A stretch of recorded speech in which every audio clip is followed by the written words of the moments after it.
word to wise. Grass only greener when it's fertilized. Gave them truth in these songs, they prefer to lies. Destiny beautiful, adrift in her purple lies. You can't see me, you Stevie. Wondering how I reach more evolutions than Evie. And make it look easy. Dream on, yeah. Dream on, Dreamweaver. Go in. Whoo! What is up, Earth's mightiest subscribers? It is your boy Ernie, the Blerd Without Fear. Got the homie Carter presents. Welcome to, what is this? This is episode.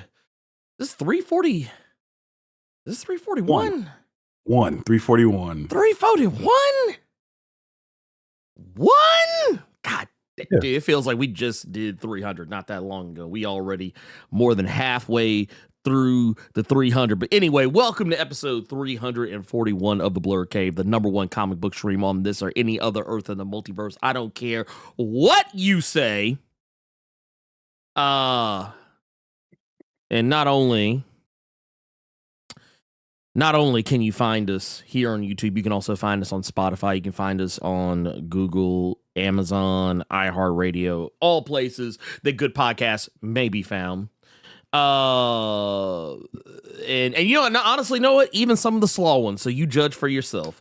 You're sitting there talking about you feel like we just did 300. How can you imagine how it feels for me? Because sometimes I'll have those moments and I hear this is episode, yeah, and it'll make me wanna go back and look like, when did I come over here again? God damn, I've been doing this for some years now. I did not expect for this to still be a thing that I was doing. Because I've told people when I'm doing like Twitch streams, like I did not expect to be on Blerd Cave this raw. Only reason I even jumped on Blerd Cave to begin with was just to help a homie out because the one co-host was a no-show. Like that is the only reason that I was up in here, was just to help the homie out real quick. And now, several years later, I'm several years later, we sitting here still doing Blerd Cave shenanigans. So. Well, you know, it's funny how things kind of come around. Mm-hmm. And man, we are 341 deep. Jesus. And it's Black History Month. Mm-hmm. It's also Valentine's Day, but you know, it is. That ain't what we're here to talk about. We ain't here to talk about that. Wait. Are you not wanting to talk about it because you ain't got shit planned? Well, you finna get your ass whooped. You ain't got nothing planned. Well, no. Technically, we don't normally do shit on the day of. Like, okay. Because everybody else is. And it's like, no, I got you. We don't want to be caught up in all that.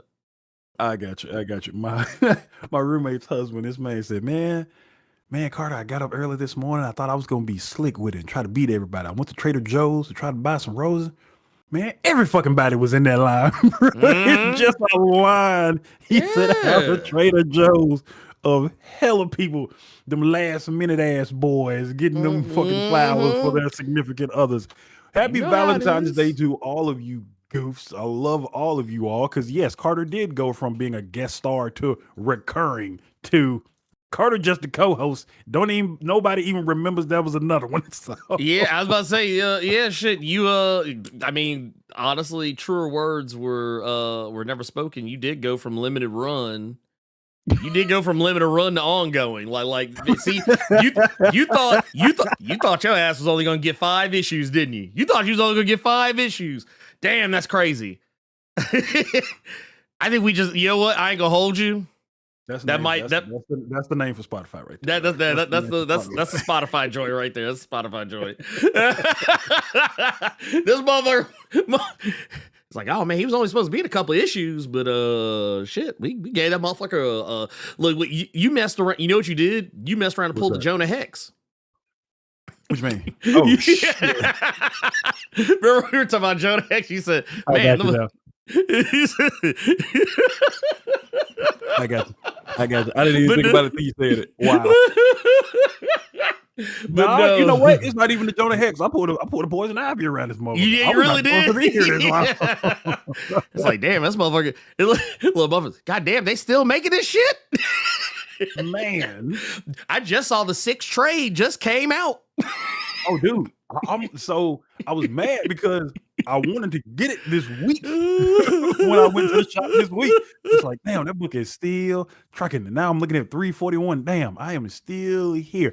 Because Yeah. you can tell by the thumbnails how you used to do the thumbnails to where they at right now. You can tell from them old intros. I'm like, good Lord. Oh yeah, man. We did come a long way, pimp. We literally from the bottom, now we here. Oh wow. He said, I remember the old Carter Presents on the Blerd Cave years ago, and boy, you have changed, homie. No more sunglasses. I miss those sunglasses. No hoodie and liquor bottle in hand. Hey, I mean, you know what? You're right. Yeah, because I have chilled on the I'm not as bad of a drinker as I was, and I truly missed them. Do you know a ratchet coworker stole those sunglasses from me? I missed them sunglasses though. Oh no, we'd have to fight. Oh man, you know what? I'm We happy got to that scrap. Poison Ivy. That boy said Joe Kelly stole my sunglasses. I almost spit water all over his goddamn keyboard. hey, Lord, I'm happy that Poison Ivy is unending. That just shows you how much of her foot that G. Willow Wilson is putting in that gumbo that it is still trucking. Mm-hmm. Oh yeah, I'm not even mad at her. I'm not even mad at her. Like Raven, I am sober currently. I don't drink. I'm chilling. You know what? Here's a good example of how long some of y'all done been here. Hold on. Oh, what you got? Oh This Lord, this bottle is still unopened. Y'all remember the first time y'all saw this bottle? is that the E&J? This bottle's got dust all over it and everything. I have not touched this bottle at all. It is a damn. You know what this is?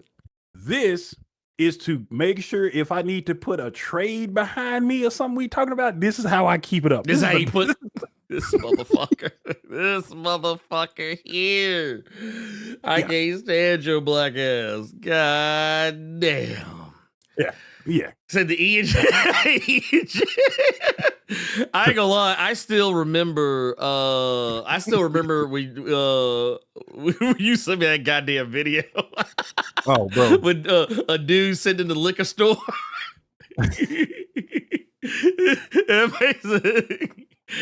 Was it Henny like $40?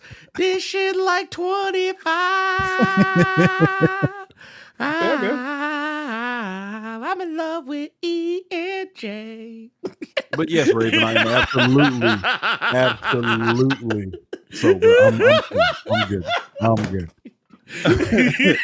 The E and J make you fight people.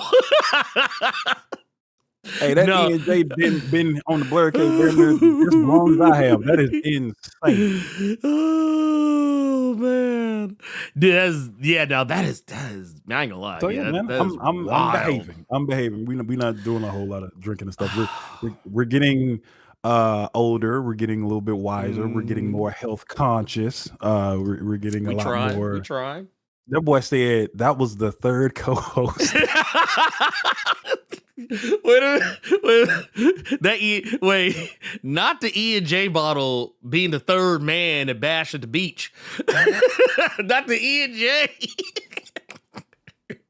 But no, so I know some of y'all saw the title to today's live stream. Today's show brought to you by E&J. Not really. They don't sponsor this shit. They really don't. Actually, I'm gonna start using this gag I heard someone else use. Brought to you by me. You know what? Us. we keep talking about E&J for a second. I want to tell you some nasty liquor that I saw a couple of days ago. I did not know this existed.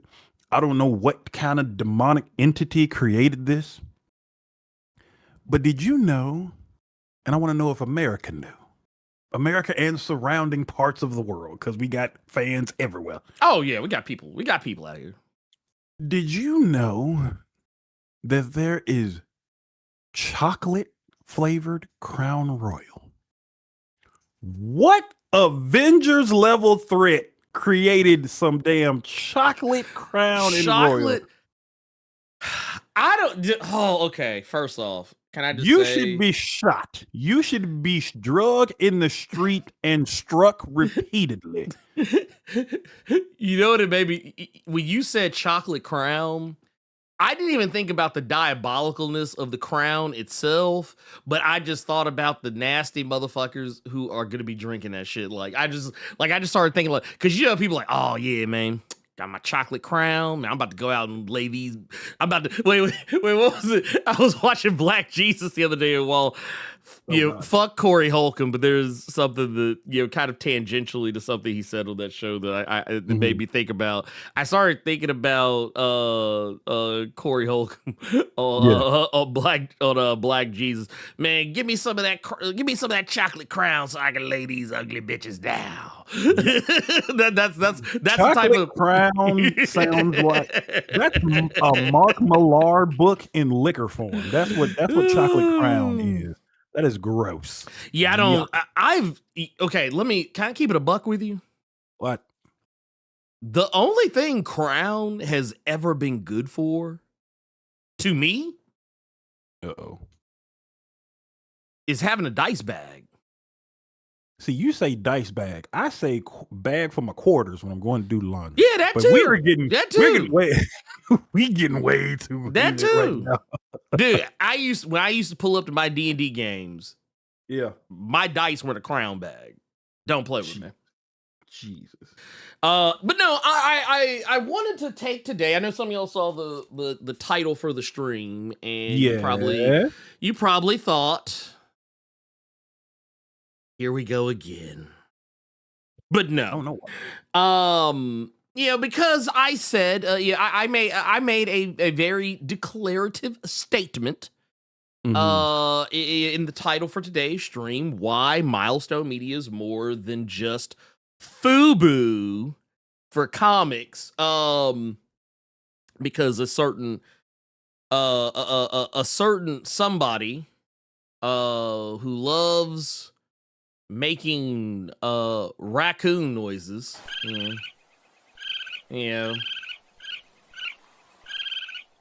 True story. And I told Ernie this shit the other day. When I saw that video and I heard those noises, you gotta remember. So it's like 5 a.m. I'm going to work. I'm still half asleep and I'm driving. Do you know hearing those sounds will make you panic like there is something in your car you are not aware of when it's dark outside? Dude, scared the shit out of me the first time I heard those sounds. Imagine you was driving around the middle of the night. I was. It was 5:45 in the morning. Oh shit. Oh yeah. Okay. Never. Yeah. Ooh, I bet it was dark as fuck. Damn. It was. Ooh, hate it. Well, but it is what it is. Yeah. You know how we do. I'm gonna keep it real with you guys. I took that shit personally. Because Milestone is not just FUBU for comics. It isn't. That is a silly statement on its face. That is a statement that someone would make if they didn't know any other black businesses other than FUBU. But I can break it down, and I will over the course of this episode. So I just want you guys to lock in because we're about to go off. But before we do, we do, I do want to say, we got some super chats, and we do. I want to address said super chats.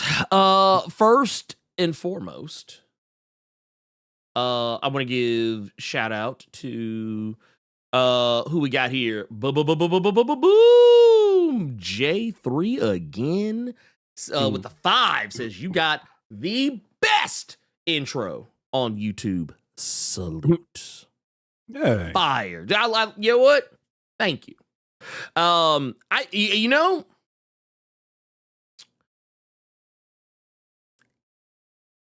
I remember, you know, when all this kind of came together, it was kind of perfect synchronicity. Yeah. A perfect storm of events, and I remember, first off, the music itself, SkyBlew, out here. Mm-hmm. Always out here. If I'm keeping it a buck. And we also with the animation as well. Shout out to the homie Oliver Banks. He might be in the chat right now. Because he's one of y'all. He's one of Earth's mightiest subscribers. I was actually just talking to him the other day. Oliver Banks of Art Monkey Studios. He is he's the guy behind the animation on that, and yeah, man, dude, he's fantastic. And thing is, he did that like back like kind of a little bit before he was like really like leveling up his skills. So he's actually gotten even like better now. And it's like, we're probably we might be hooking up something here. Maybe a little refresh or something. We'll see what happens there. That said, we have also got LL Melvin with the 2, says Ernie and Carter. Y'all got the juice now, man, dude. That's actually funny he brought that up. That's actually funny he brought that up. Oh, I was actually plotting to watch that tonight. I'm gonna tell you something I found out just I can't remember who I was listening to. Okay. I'll make you go back a few years. Sister Act 2. Lauryn Hill. You remember the young dude that was singing "Oh Happy Day"? Yeah. So apparently he tells this story. He was on what's that boy's name? Tank. He was on Tank's podcast, and he told this story about how during the filming of Sister Act 2, he tried to shoot his shot at Lauryn Hill. Ooh. And it's funny to see this super chat because apparently at the time, Lauryn Hill was with Omar Epps because her man came to set one day and he didn't know. And this was right after Juice had come out and he blew up. I know that boy was sick. It was not a happy day that day. And yes, Tank has a pond. Yes. No, he does. Which by the way, this unrelated yet unrelated at the same time. Something that we'll probably get into a little bit later. That I kind of want to remind people. He was crushed. This is Omar Epps right off God. Juice. Just made Tupac fall down the shadow realm. That was some Disney death shit too. I never really thought about it at the time, but that was like a fucking Disney death. I was like, God damn, man, not Tupac out here catching it like a Disney villain. Somebody told me it reminded him of when old boy fell out the building on RoboCop, and it just cracks me up every time. Wait, you know what? I need to go back. Did Tupac's arms like turn into like Mr. Fantastic as he was going down? I don't want to think about that. He's like the motherfucker like woo. It was like, I go lie, that was actually the scariest part of RoboCop to me. Was that when Dick Jones fell out the building, I felt like the way his arms did, I was like, ooh, he gonna grab me. His arms gonna come out the TV and grab me. That's how long that motherfucker's arms got when he fell out that goddamn window. Motherfucker fell through a fucking plate glass window. I was like, bruh. Anyway. With that said, I like doing this shit now. I like doing it now. Man, also, man, shout out to the homie. Shout out to the homie Ping. Ping been with us for like 5 ever. That's also one of my Tennessee homies. Okay. And by the way, I do want to say, and here I'm gonna pull this up here, because I can't find it in the sea of the chat itself, but I do want to show this. And this is not even anything I've said. Just want to show that my homie out here showing love and support. Here, let's switch over to Blam. And also I do want to show this part right here because this part is also very important because he does come back with a follow-up. Says Milestone is FUBU is legitimately insane when Static was a staple cartoon. We got a vid coming out about such opinions, how such opinions have an adverse effect on the space we operate in. You'll be cited heavily. And here's the thing. Look, hey, I appreciate that because I feel like, man, people aren't. I think people weren't aware how popular Milestone was at the time, like how much it was talked about at the time, and how revolutionary it was for something like Milestone to exist at the time. Yeah. But also I will say, if y'all are like on IG or like on Threads, go follow Ping because, well, for one, Ping's just cool. He's motherfucking cool motherfucker. Badass musician too. You'll kind of get you'll actually kind of get a lot.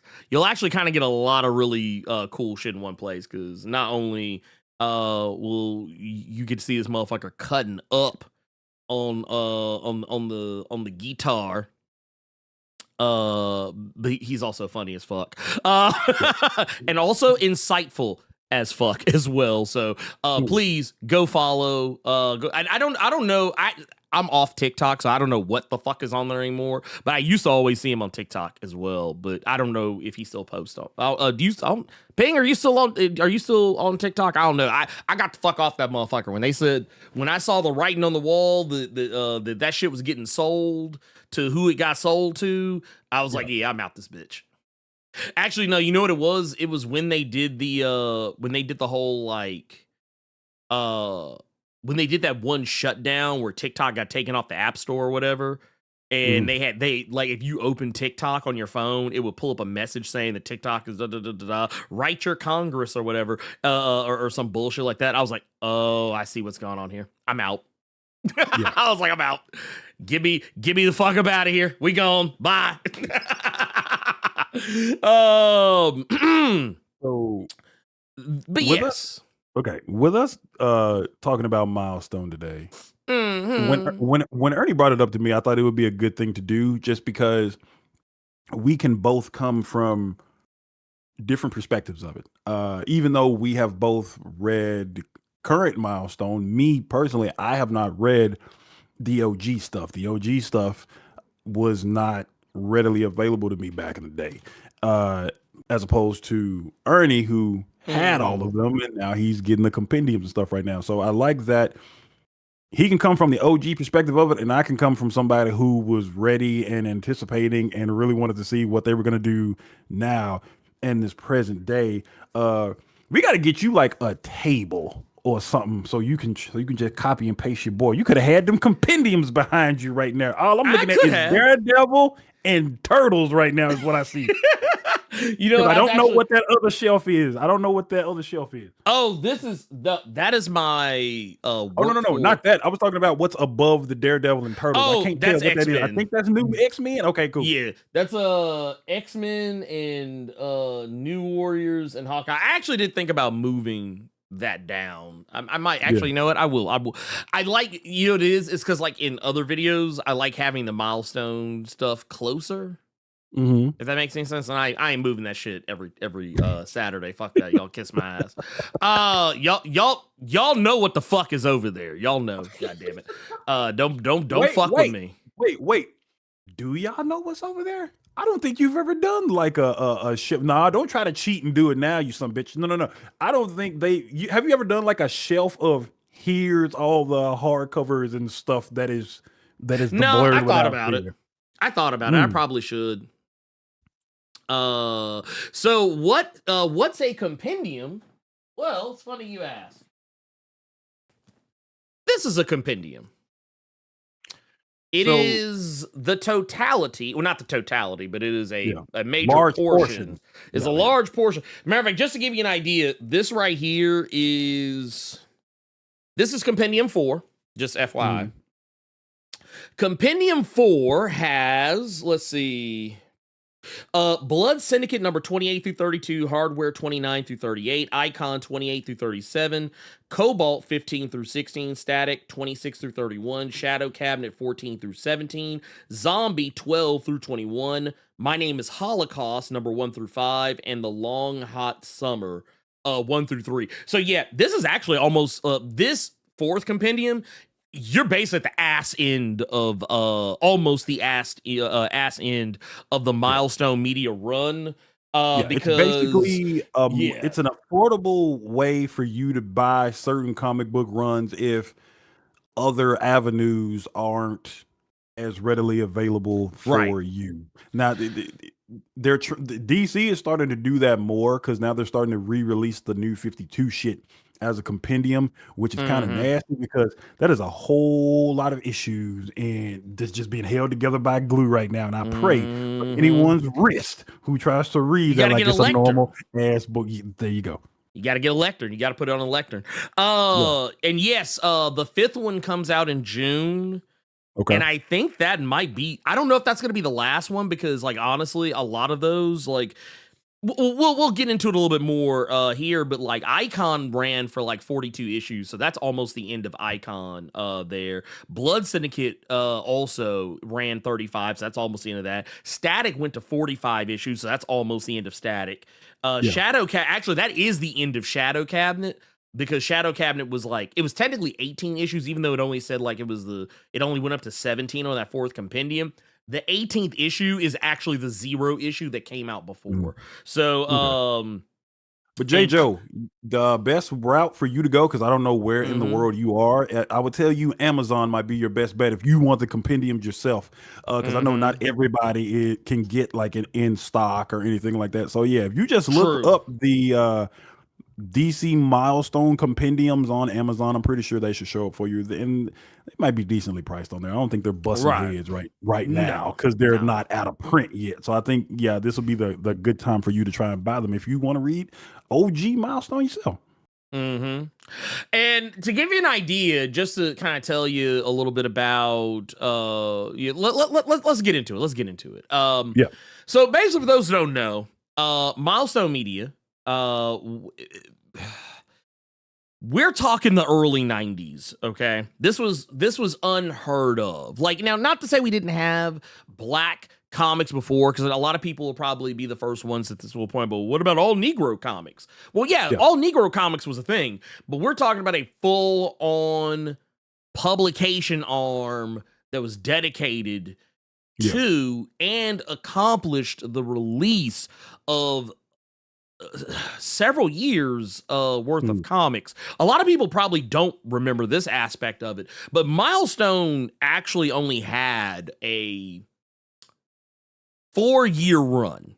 Milestone had a 4-year run. It was and honestly, like in the words of the Kurgan on the Highlander, it's better to burn out than to fade away. And that's kind of what happened. They kind of it was kind of honestly, it was kind of a really weird storm of events, but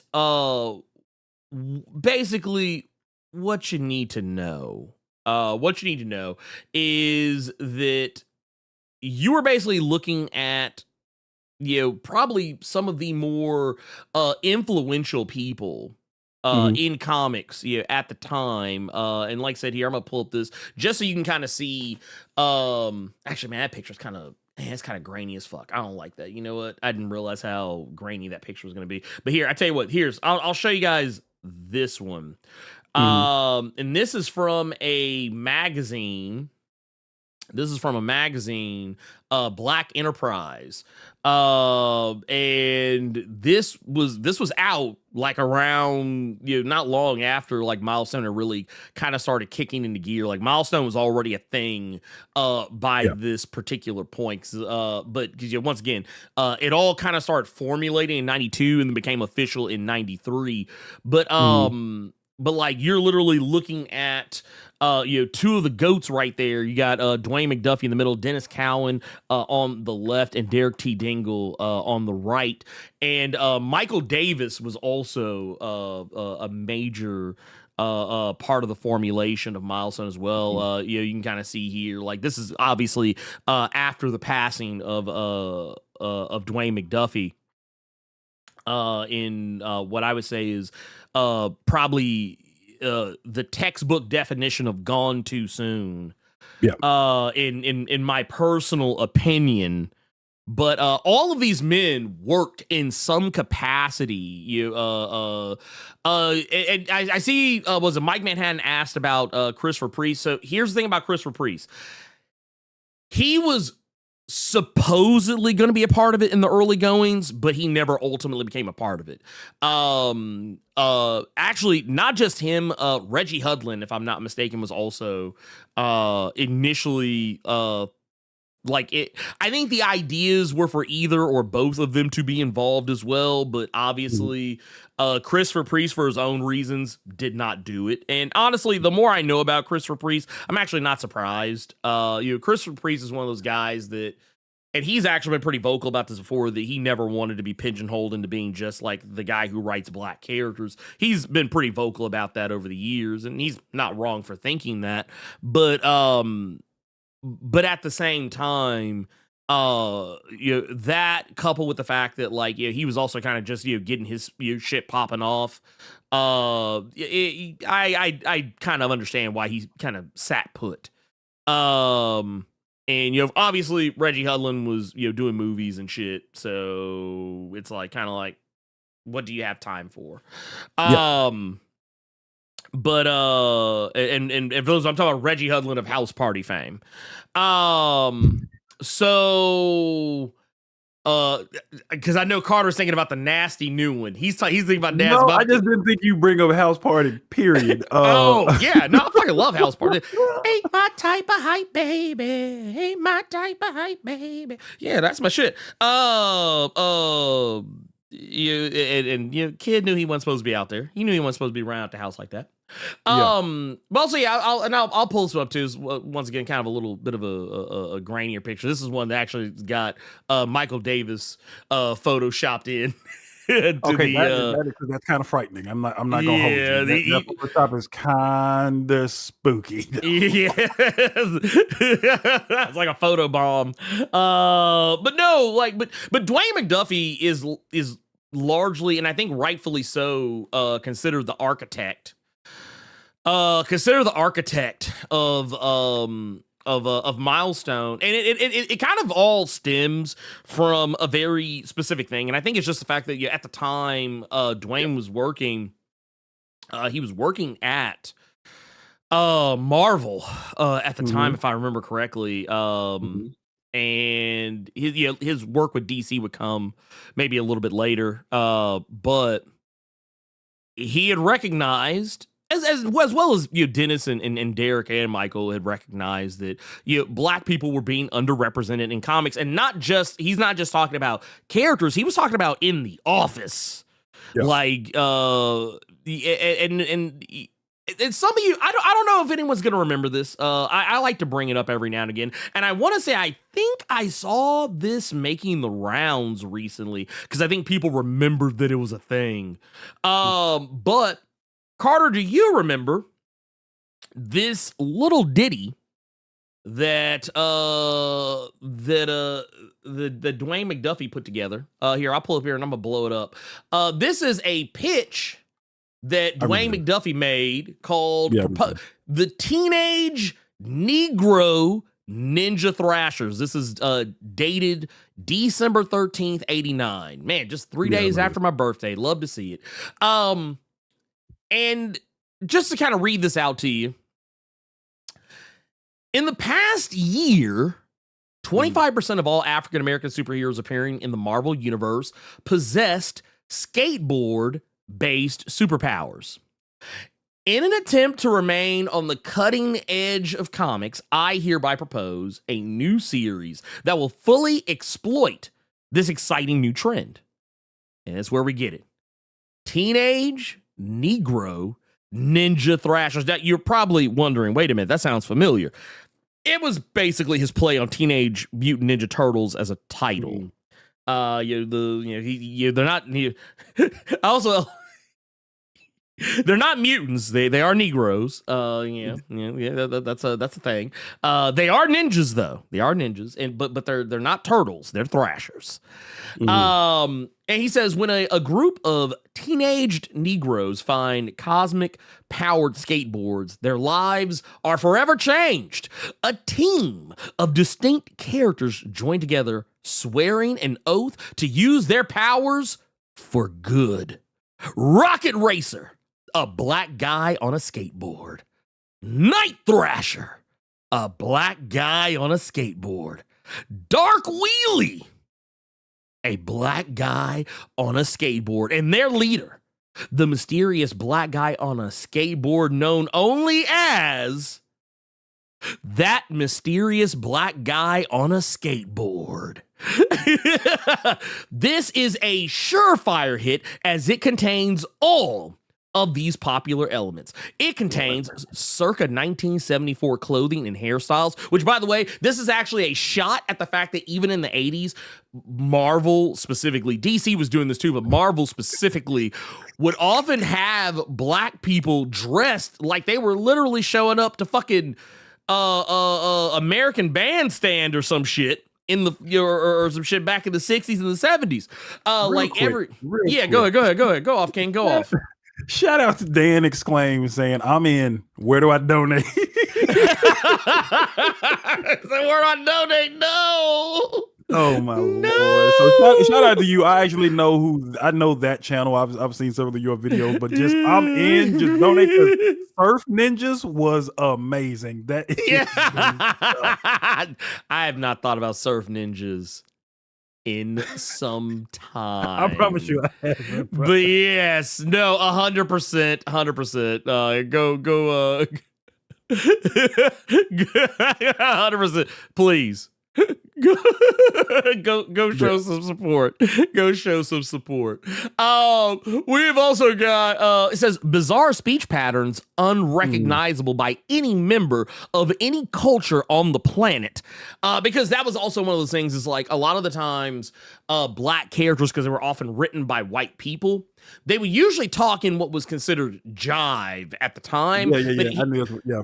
But here's the problem is that because these were white people who were writing these characters who didn't really fully understand black culture, a lot of time that jive would be misused. Kind of like how a lot of times if you pay really close attention, whenever Rob likes to use black culture to his advantage, he often misuses slang. Like you might often notice it sometimes when he says certain shit, it don't sound right because he doesn't really know what the fuck he's saying. But anyway, that's another story altogether. But yeah, like that was the reason why is because there were white people writing these characters. They didn't really fully understand what a lot of the shit they were writing even meant. Mm-hmm. So they were just misusing it, misappropriating it. And that's why to black people it would not be recognizable, even though we're seeing black characters say. That's why, like a lot of times, I am very critical of older comics that that try to have black people in them and make them sound quotey fingers authentic. Because this isn't what black people sound like. This is what white people think black people sound like. It's that's exactly what it is.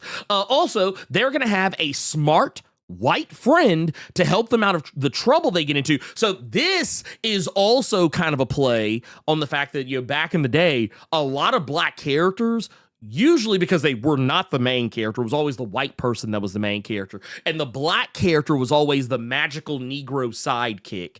They were always, even if they didn't have magical powers, but like it was just, oh, my black manservant or my black best friend or my black old college roommate is going to come save me. Like that was the black person's purpose back in those days, was you weren't there to be a character. You were there to make sure that the white man made it out okay. Like you had to make sure Massa got out okay.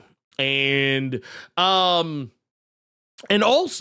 I think it's funny because, you know, a lot of times it's like, you know, whenever these black characters were present, they were often treated as exceptional. Oh, you're not like those others. You're not like those other Negroes. You're different. You're smart. You're athletic. You know, you had to be like, you know, this very special thing. And it also says they're heroes who could be you. If you were black, I mean. You know. But they'll also be safe. They'll be safe. They'll be safe. Also, here says they're on skateboards. It's crazy. It's crazy that someone would do that. Who could live at that speed? And they says they have an attractive white female friend to calm them down when they get too excited. Now, this is kind of a shot across the bow at a couple of different things. Well, for one, you've got you this is also kind of a shot like, you know, the April O'Neil of it all.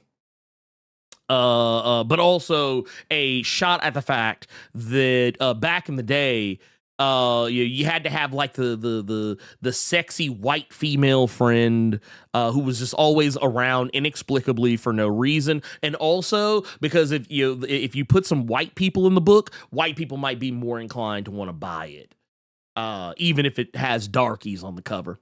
But that said, let's see here. Also, it says, face it, Pilgrim. This one's got it all. Have I made my point? Now, if some of you haven't figured this out, this pitch was not meant to be taken seriously. I think some people, when they look at it, they think that it's a serious pitch. It's actually not a serious pitch. Dwayne McDuffie was trying to point out the fact that there were problems at Marvel and that they were playing into stereotypes, and this was his way of kind of being like, hey, this is what's going on. And I see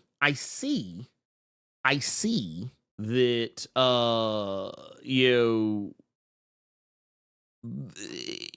it still resonates to this day, to the point that someone even once made some fan art of it. And honestly, now I'm kind of sitting here thinking like, damn, man, we could have had it all, man. We could have had it all. Oh man, we could have had it all. But no, that said, you know, this is all kind of ultimately what led to McDuffie betting on himself. More or less. So basically, he wanted to make something that was undeniable. Mm-hmm. He wanted to make a comic company that, and it's right here. I actually have this quote. This is actually from straight from the man himself. I'm gonna pull this up so y'all can actually see it as well. And here, bam, here we go. Actually, let's zoom in a little bit more. Bam, let's pull this up. Bam, let's actually go in. Let's go all in right here. That way you can see it real good. It says, if you do a black character or a female character or an Asian character, then they aren't just that character. They represent that race or that sex. And they can't be interesting because everything they do has to represent an entire block of people. You know, Superman isn't all white people, and neither is Lex Luthor. We knew we had to represent a range of characters within each ethnic group, which means that we couldn't do just one book. We had to do a series of books, and we had to represent a view of the world that's wider than the world that we have seen before. This is and this is right here. This was the mission statement. This was the litmus test. This was basically everything that Dwayne McDuffie stood for in the creation of Milestone Media. And something I want to bring up. I want to bring up some statistics in just a moment, but I also at the same time kind of want to give you guys a little bit of what's the best way to put this? I want to kind of give you guys a little bit of an idea of how Milestone kicked into full gear. And that is, first off, they started with Hardware. Hardware was actually the first book. And you had Icon and Blood Syndicate and Static that came after. But like Hardware ran, and I had to have notes for this because I wasn't going to remember all this shit. But Hardware ran from 93 to 95, 1993 to 1995, just in case no one's clear on that. And Hardware was actually the longest running book out of the whole thing. Hardware ran for 50 issues. And which, first off, I just want to point out, for a black character to run 50 issues in the 90s even, insane. That is massive. That is massive. And yes, the Blood Syndicate, yes, they are bang babies. Pretty much every hero that was in the Blood Syndicate was a bang baby. Static is a bang baby. Icon and Hardware and Rocket, they are not bang babies. Hardware is just a Negro in a very high-tech suit of armor. Icon is an alien from another part of the like another whole other galaxy. Who crashed on Earth. Rocket, just a black woman who has a belt, a special belt. I think it's like an inertia belt that allows her to use the power that she has. Not every character in Milestone was a bang baby. That was the thing I thought that was very interesting about it. But to keep it going, Icon ran from 93 to 97. Actually ran longer than Hardware, but it only got 42 issues. Blood Syndicate ran from 93 to 96 for 35 issues. And then Static, Static would be the longest in terms of, I guess, in terms of how long in actual, like, I guess, years. That ran from 93 to 97 for 45 issues.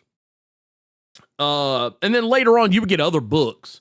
Like you would get the Shadow Cabinet, which Shadow Cabinet was one of those books. I think you kind of had to be there. I've done a video about the Shadow Cabinet. It was a very interesting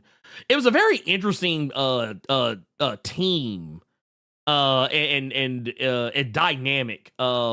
Because it really kind of depended on when, because here, I'll pull this up so you guys can kind of see it. But like, if you look here, this was Shadow Cabinet. I think this was the 0 issue of Shadow Cabinet. And to look here, you're going to see a lot of people who actually didn't wind up being in the Shadow Cabinet. Like the 0 issue was kind of misleading in so much that it was basically going to be a convergence of all of the different Milestone heroes that were either out at the time or were about to come out at the time.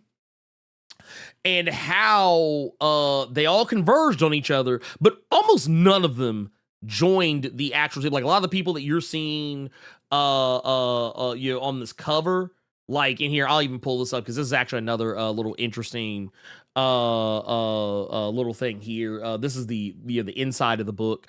But you can see here, like they show up at the Shadow Spire. The character Dharma has basically summoned all of them and is trying to basically get them to form this massive super team. That basically what it is, the Shadow Cabinet was kind of meant to be like.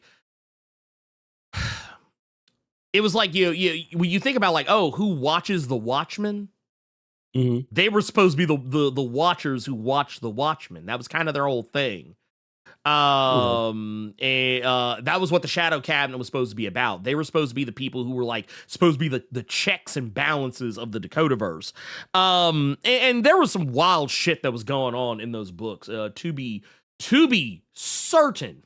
There was some wild shit that was going on in those books. But ultimately, the team that you got ended up being this team, which featured characters like Iron Butterfly, Donner, Blitzen, was a Sideshow, I believe his name. And yeah, Dharma wasn't really an active member of the team. He was more like a kind of a Professor X in that regard. He was pretty much the person who like oversaw everything, made sure everyone, was, where they were, supposed to be, so on and so forth. But they were superhero internal affairs. Yeah, kind of. Yeah. I mean, sort of, not like in an official capacity. I mean, because they still did like their normal superhero shit, but like they were the ones who basically like, yeah. Because here's the thing, they didn't really have like Milestone never really had a like for all the talk that people had like, oh, their characters were just derivative of other characters. This was the closest thing you had to a Justice League in the Dakotaverse. This is the like. Some people will probably say, well, what about Blood Syndicate? Blood Syndicate was kind of more like something else. They were, I would say if they were closer to anything, Blood Syndicate was closer to being an X-Men team than being a Justice League. But yeah, that's another story altogether. But you can see here, and also something I think is very revolutionary, and not enough people really talk about it, but Iron Butterfly was the first, to my understanding, the first mainstream Palestinian superhero. For those who are unfamiliar with the character of Iron Butterfly, she was basically Magneto. Like, she was basically Magneto, and I'm not even bullshitting when I say this. Like, her power was being able to control metal. That's why she was called Iron Butterfly. But, like, she used... Like, honestly, she was using her powers in a way at the time that was... Here, and I'll kind of zoom in on her just a little bit. This is her popping up on hardware. But, like, what you see, those wings that she's using... That's not some shit that like someone built for her. Like that's her controlling the metal that's around her to create a suit of armor that allowed her to fly. Like she even like used her power to create like giant metal constructs like iron golems, like all kind of crazy shit. And yeah, she was like the first like I think I mean, I don't have I don't have all the evidence to back this up, but like, I'm pretty certain that she was the first Palestinian superhero of merit and note that that existed in mainstream comics. Because at the time, normally, if any Palestinian characters were around, they were typically treated as villains because of the timing of all that. So that also kind of takes me a step further in saying that, yeah, while Milestone was a largely black-centered comic book company, they had plenty of people that were of different races, different cultures, different backgrounds. And it wasn't just black and brown people. They had white characters too, and I'll get to them a little bit later. Yeah, like she actually, yeah, she could actually fly. Yes, she could fly. Please believe that. That said, Blood Syndicate, which I mentioned earlier, that ran for 35 issues, just to kind of take you guys a little bit into the maelstrom of some of the different things that were going on in that at the time. Not all these characters were black. Not all of these characters were black. A vast majority of them were Puerto Rican. As a matter of fact, who's that looking like the current Grant Rogers flag smasher with the white on it? Who is that? Oh, to my right here, that's Fade. Yeah, that's Fade. He is Puerto Rican. Yeah, he is. He's Puerto Rican, and this is his sister up here. Flashback, also Puerto Rican. Yeah. Tech 9, Puerto Rican. Brickhouse, if I remember correctly, I'm almost positive is Puerto Rican. And then you had Third Rail. This is Third Rail right here. The big Asian guy, he's Korean, if I remember correctly. Masquerade is the first trans character of merit in mainstream comics. And yeah, I guess, spoiler alert for a book that's been around for like 5 fucking ever. But Masquerade, and this is something that was actually a major point of a major plot point for the character. Masquerade presented as male almost the entire time you ever saw them, but there was an issue where Masquerade got knocked unconscious. And it was in like this huge fight that they had that had happened. And I think this is it right here. Let me see. Let me pull. Yeah, this is it. So then you see like right here, Masquerade is knocked out, and Fade ends up finding Masquerade. And you see here that they're presenting in a more feminine fashion. You can see that they clearly have a more feminine form. They clearly have breast. And then when Masquerade wakes up, you notice that it's like, oh shit, and then they shift back to being a man. And this was I won't lie, it was kind of problematic at the time because of how Masquerade responded to the situation. And once again, I kind of think it just is kind of more part of the fact that I don't think people actually knew how to tackle these situations 100%. Down to the letter. But I thought it was really cool because it was something that people had not tackled before because, especially at the time, because oftentimes whenever trans issues were tackled, it was usually from the perspective of a man who was transitioned to a woman. It was never really ever about a woman who had transitioned to being a man. So I thought that was pretty pretty unique for its time.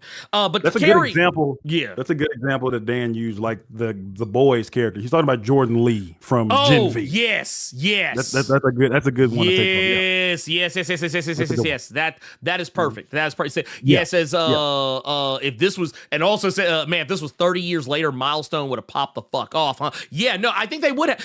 That's the thing. Milestone was ahead of its time. That's kind of what I've been setting all of this up to say. Is that for anyone who would look at the blood like at Milestone Media and say, hey, this is just black, whatever. There's no other people centered. Milestone Media is just for black people? It's like, no, Milestone Media was for everybody. And this right here, also, I want to point out something because it's not represented. It's not represented in this. It's not represented in this issue. I think it might be on here. Let me pull this up. So let me pull this cover right here. Once again, it was not just black people. Like, once again, you had black people, you had brown people, you had Asian people. You actually had 2 Asians on the team. You had 1 Korean and 1 Chinese. This guy right here, Boogeyman was interesting because Boogeyman was actually it's kind of funny. Boogeyman is a character who presented himself as black, but he wasn't actually black. He was actually a white guy who was kind of who acted. He was basically like an Eminem. Like, he was like I guess early days Eminem. He was like a white guy who didn't act like a stereotypical white guy. He acted more like what people would expect out of a stereotypical black guy. Matter of fact, a lot of the people on the team didn't even know he was white until later on down the road.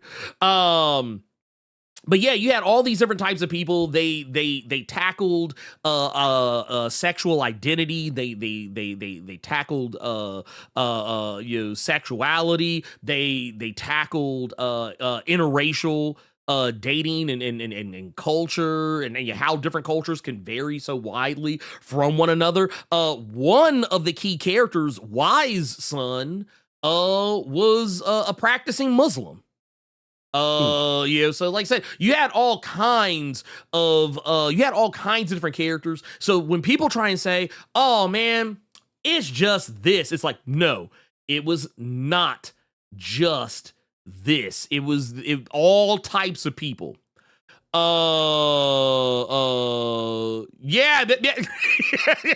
is actually not an untrue statement. Dude from Malibu's Most Wanted app, boy. B-Rad. Yeah. B-Rad from the Boo. just oh god, it was so wild. But yeah, no, yeah, Boogeyman was one of those dudes. Like he was like, yeah, man, just like he wanted to hang out with the people he thought was cool. And yeah, they had all kinds of different and the thing is, you would expect like, oh, they're just a street gang. You know, they're just a street gang who happened to get superpowers, and not all of them were bang babies either, because if I remember correctly, God, why am I blanking on this child's name? Kwai, she was not a bang baby. She was something else. But yeah, a lot of these characters. Oh, I forgot. You know what? I can't forget about the one of the chief components of the Blood Syndicate. Can't forget about Dog. D-O-double-G out here. They had a dog who, as you would probably imagine, you know, he could talk. The D-O-G. The D-O-double-G. But no, Dog was just that. He was just a dog.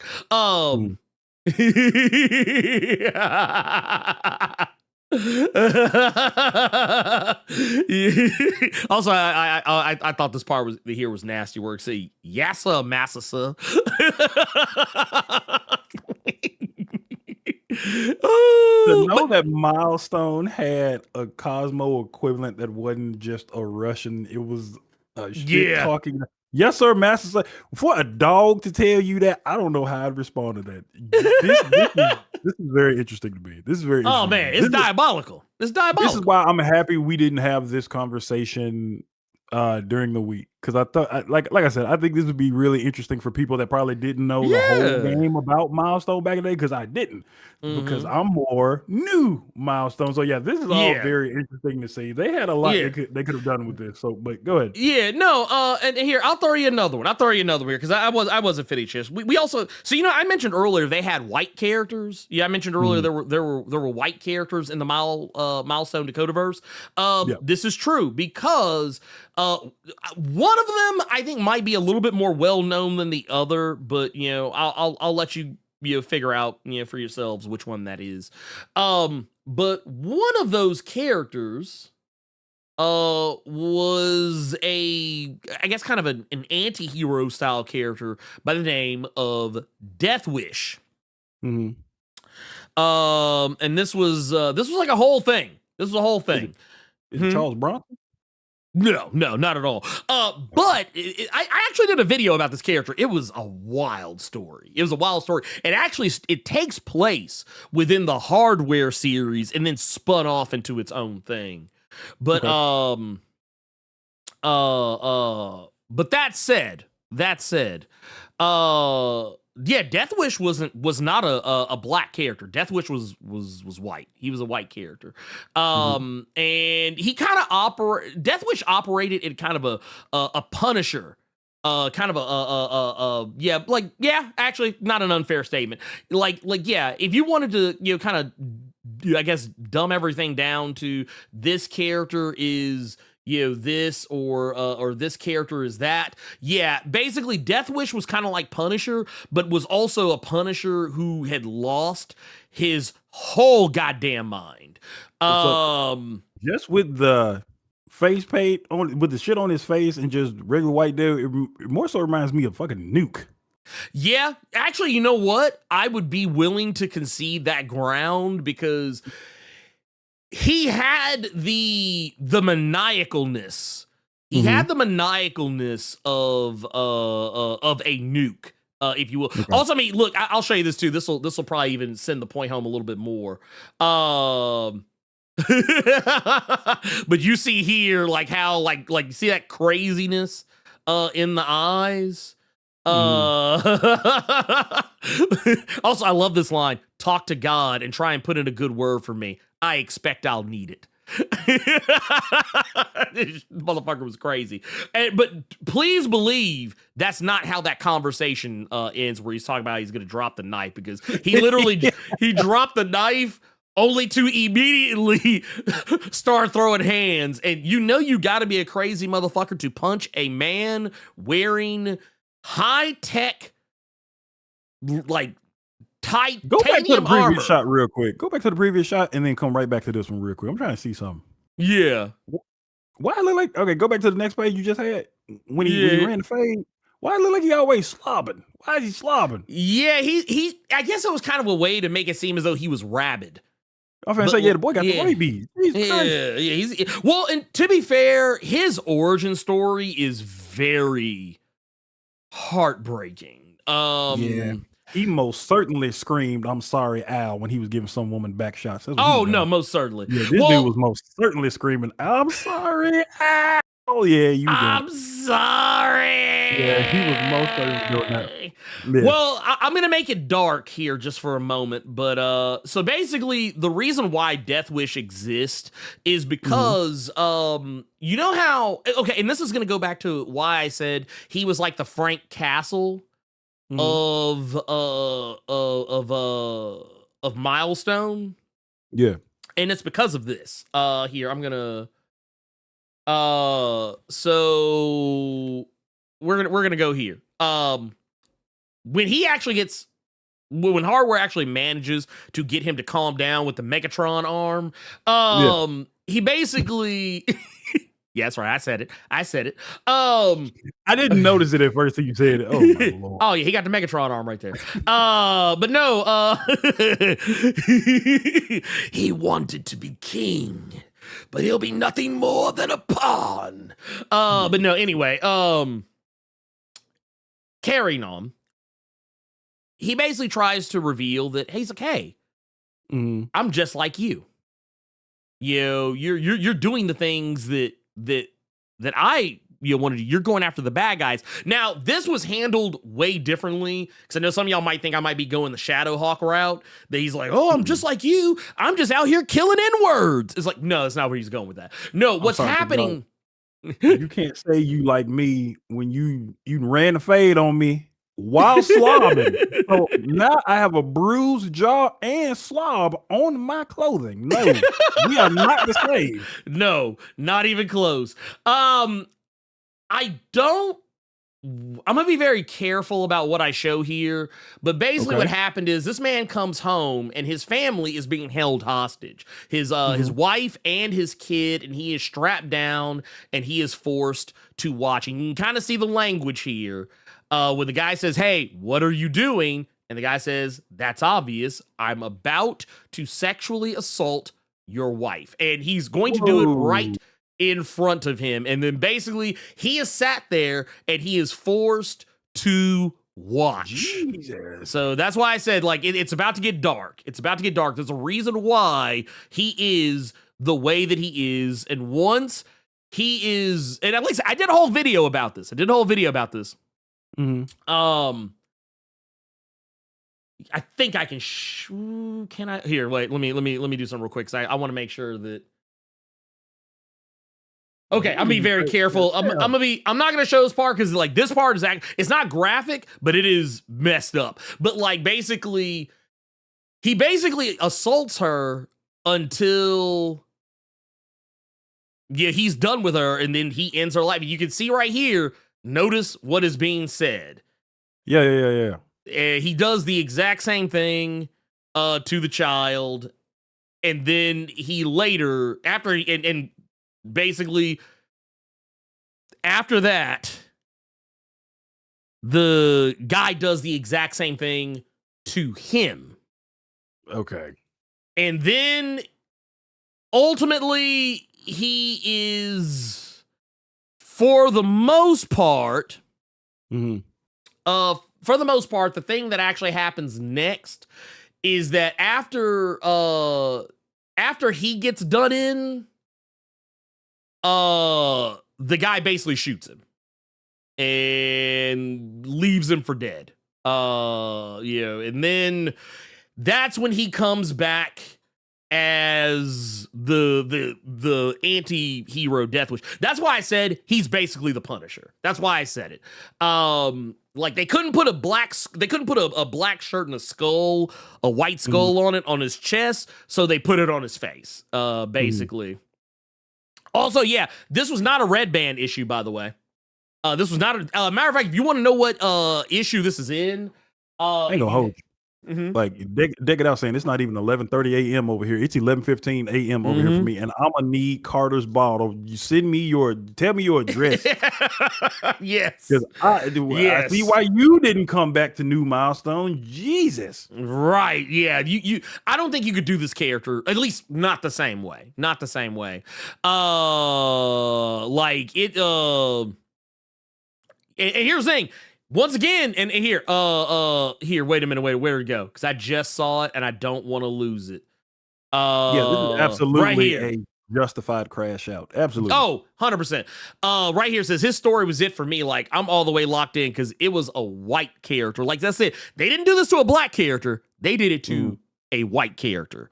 And and honestly, but keep it a band with you. If this was if we were talking about Marvel and DC, it would have been a black character that this happened to. So basically this guy had this is how he became who he was.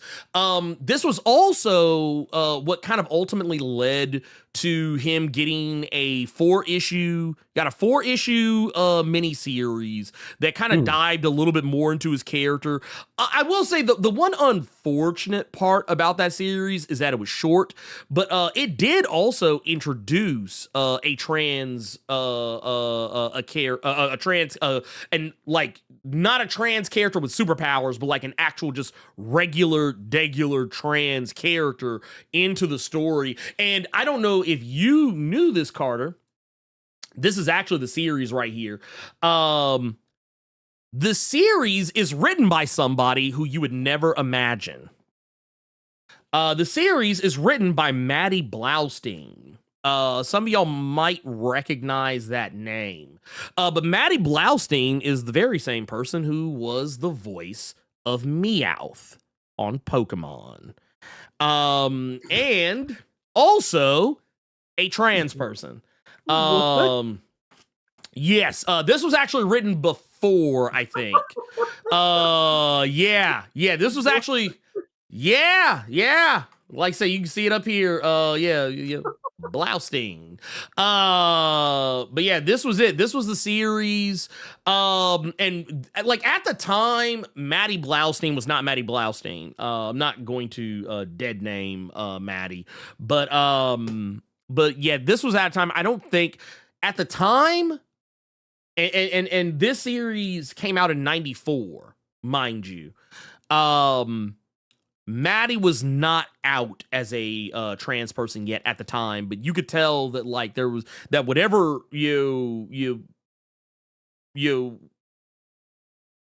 whatever their identity was at that time, whether they knew it or not, ultimately the eventual transitioning to Maddie, transition to being a woman, being female, you can kind of see the hint that it was coming in the series because of how it's tackled. And it's actually tackled, I think, for the most part, relatively well.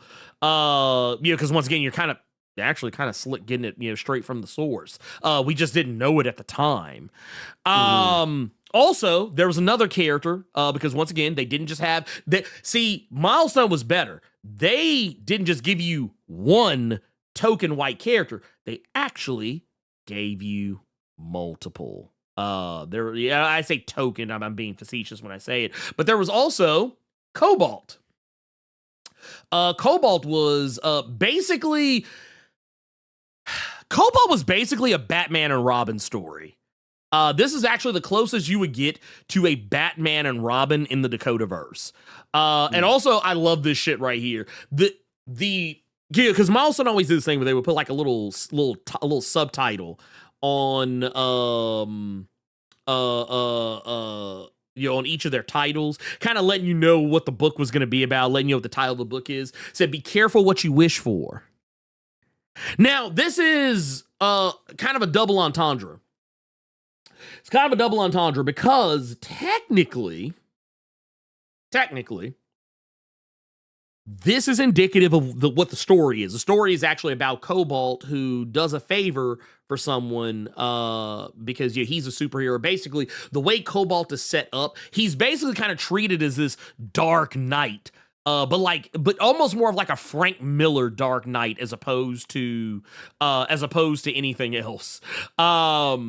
And he's supposed to be this brutal, just absolutely positively brutal hero.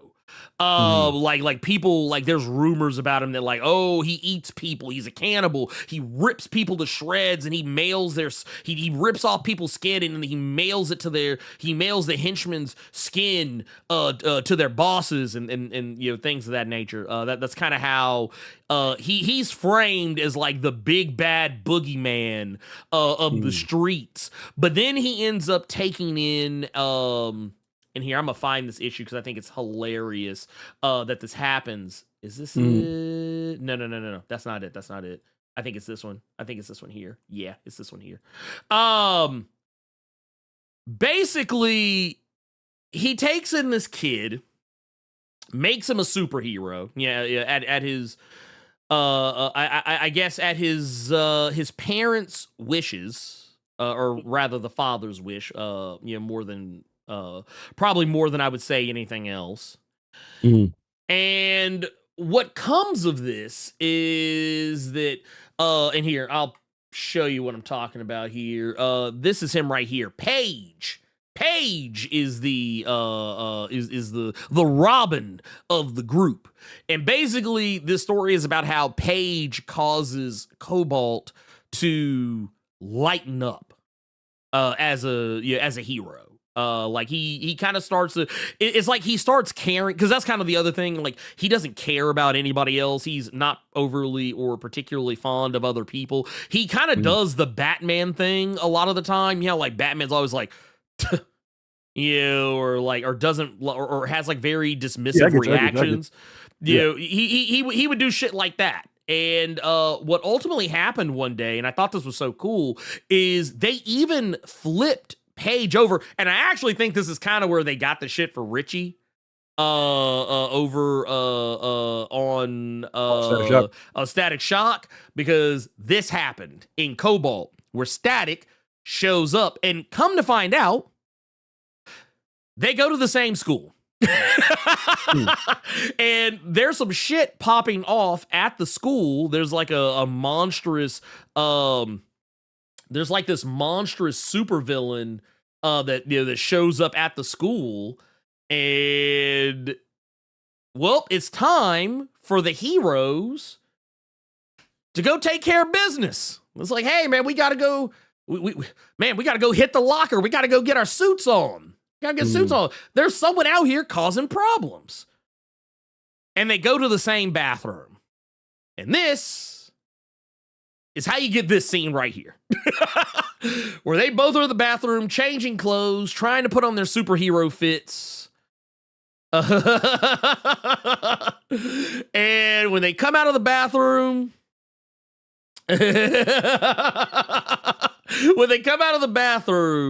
you see it right here. They're like, oh shit. Now I will say the interaction they have is kind of shitty. But it also is funny at the same time, because guess what they do, Carter? They point to one of my least favorite superhero tropes in this book. That? You can see it right here. So Paige clearly knows who Static. He knows. He's like, oh man, it's Static. He's like, he's like, oh my god, I like this guy. Yeah. And Static's like, who the hell's this dork? That look right there is diabolical. That's on brand with modern Static. Thinking that he is way top tier than he's other like, man, I'm are. up here. Yeah. I'm up here, player. Well, that tracks. That tracks. Well, and then he goes on to say, he says, I know it's customary when two superheroes meet for them to slug it out before they realize they're on the same side and decide to team up against the villain, but if it's all the same to you, can we just skip the fight and go straight for the team up? And then, they kind of go on and say, this is what he's like, wait a minute. You're that kid on TV, Paige, right? If you're a real superhero, you'd be on your way to fighting the supervillain instead of wasting time with me. And he just strikes out. Yeah. So what's funny about seeing this is reminding me of the first interaction with Static and Rocket in modern age stuff. Yeah. Because it's basically Rocket's in a situation where basically she can handle things by herself fine, and he's trying to look like Static, it's trying to look like Billy Badass and like let her know because they all went to the same school in modern Milestone. So I remember he hit Rocket with like, I know who you are. You know I'm Static, right? And she just looked like she could not give any less of a fuck that boy is Static Shock. Right, yeah, she don't give a goddamn about that shit. You know what? Also, here, let me handle something real quick. Oh boy, here we go. Let me handle something. No. We're not. Look, I'm not even gonna waste time. Because let's see here. Where maybe somebody might have beat me too. In the building. What's up, Joseph? Hey, you know what? This is a way better usage of our time.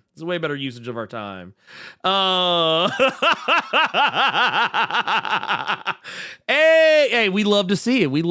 Man, what's going on, pimp? For those who know Joseph Village, one of the OGs who used to be back on Milestone. Yeah. And as I would probably go as far as to say probably one of the longest running people working at Milestone, just by virtue of the fact that Joseph was there back in the day, and he is still there even now in the current era of Milestone, having just not too long ago. Matter of fact, here, let me can I reach it? No. Got it. I almost dropped it. But no, I got good hands, man. See, I would have been good in the NFL. But also having not too terribly long ago put up Shadow Cabinet. So bam. I'm still actually, Joseph, did you hear? I'm gonna say it. I'm mad. Why can't I get this in hardcover? Yeah, you said that last week. Can I not get this in hardcover? I need this in hardcover.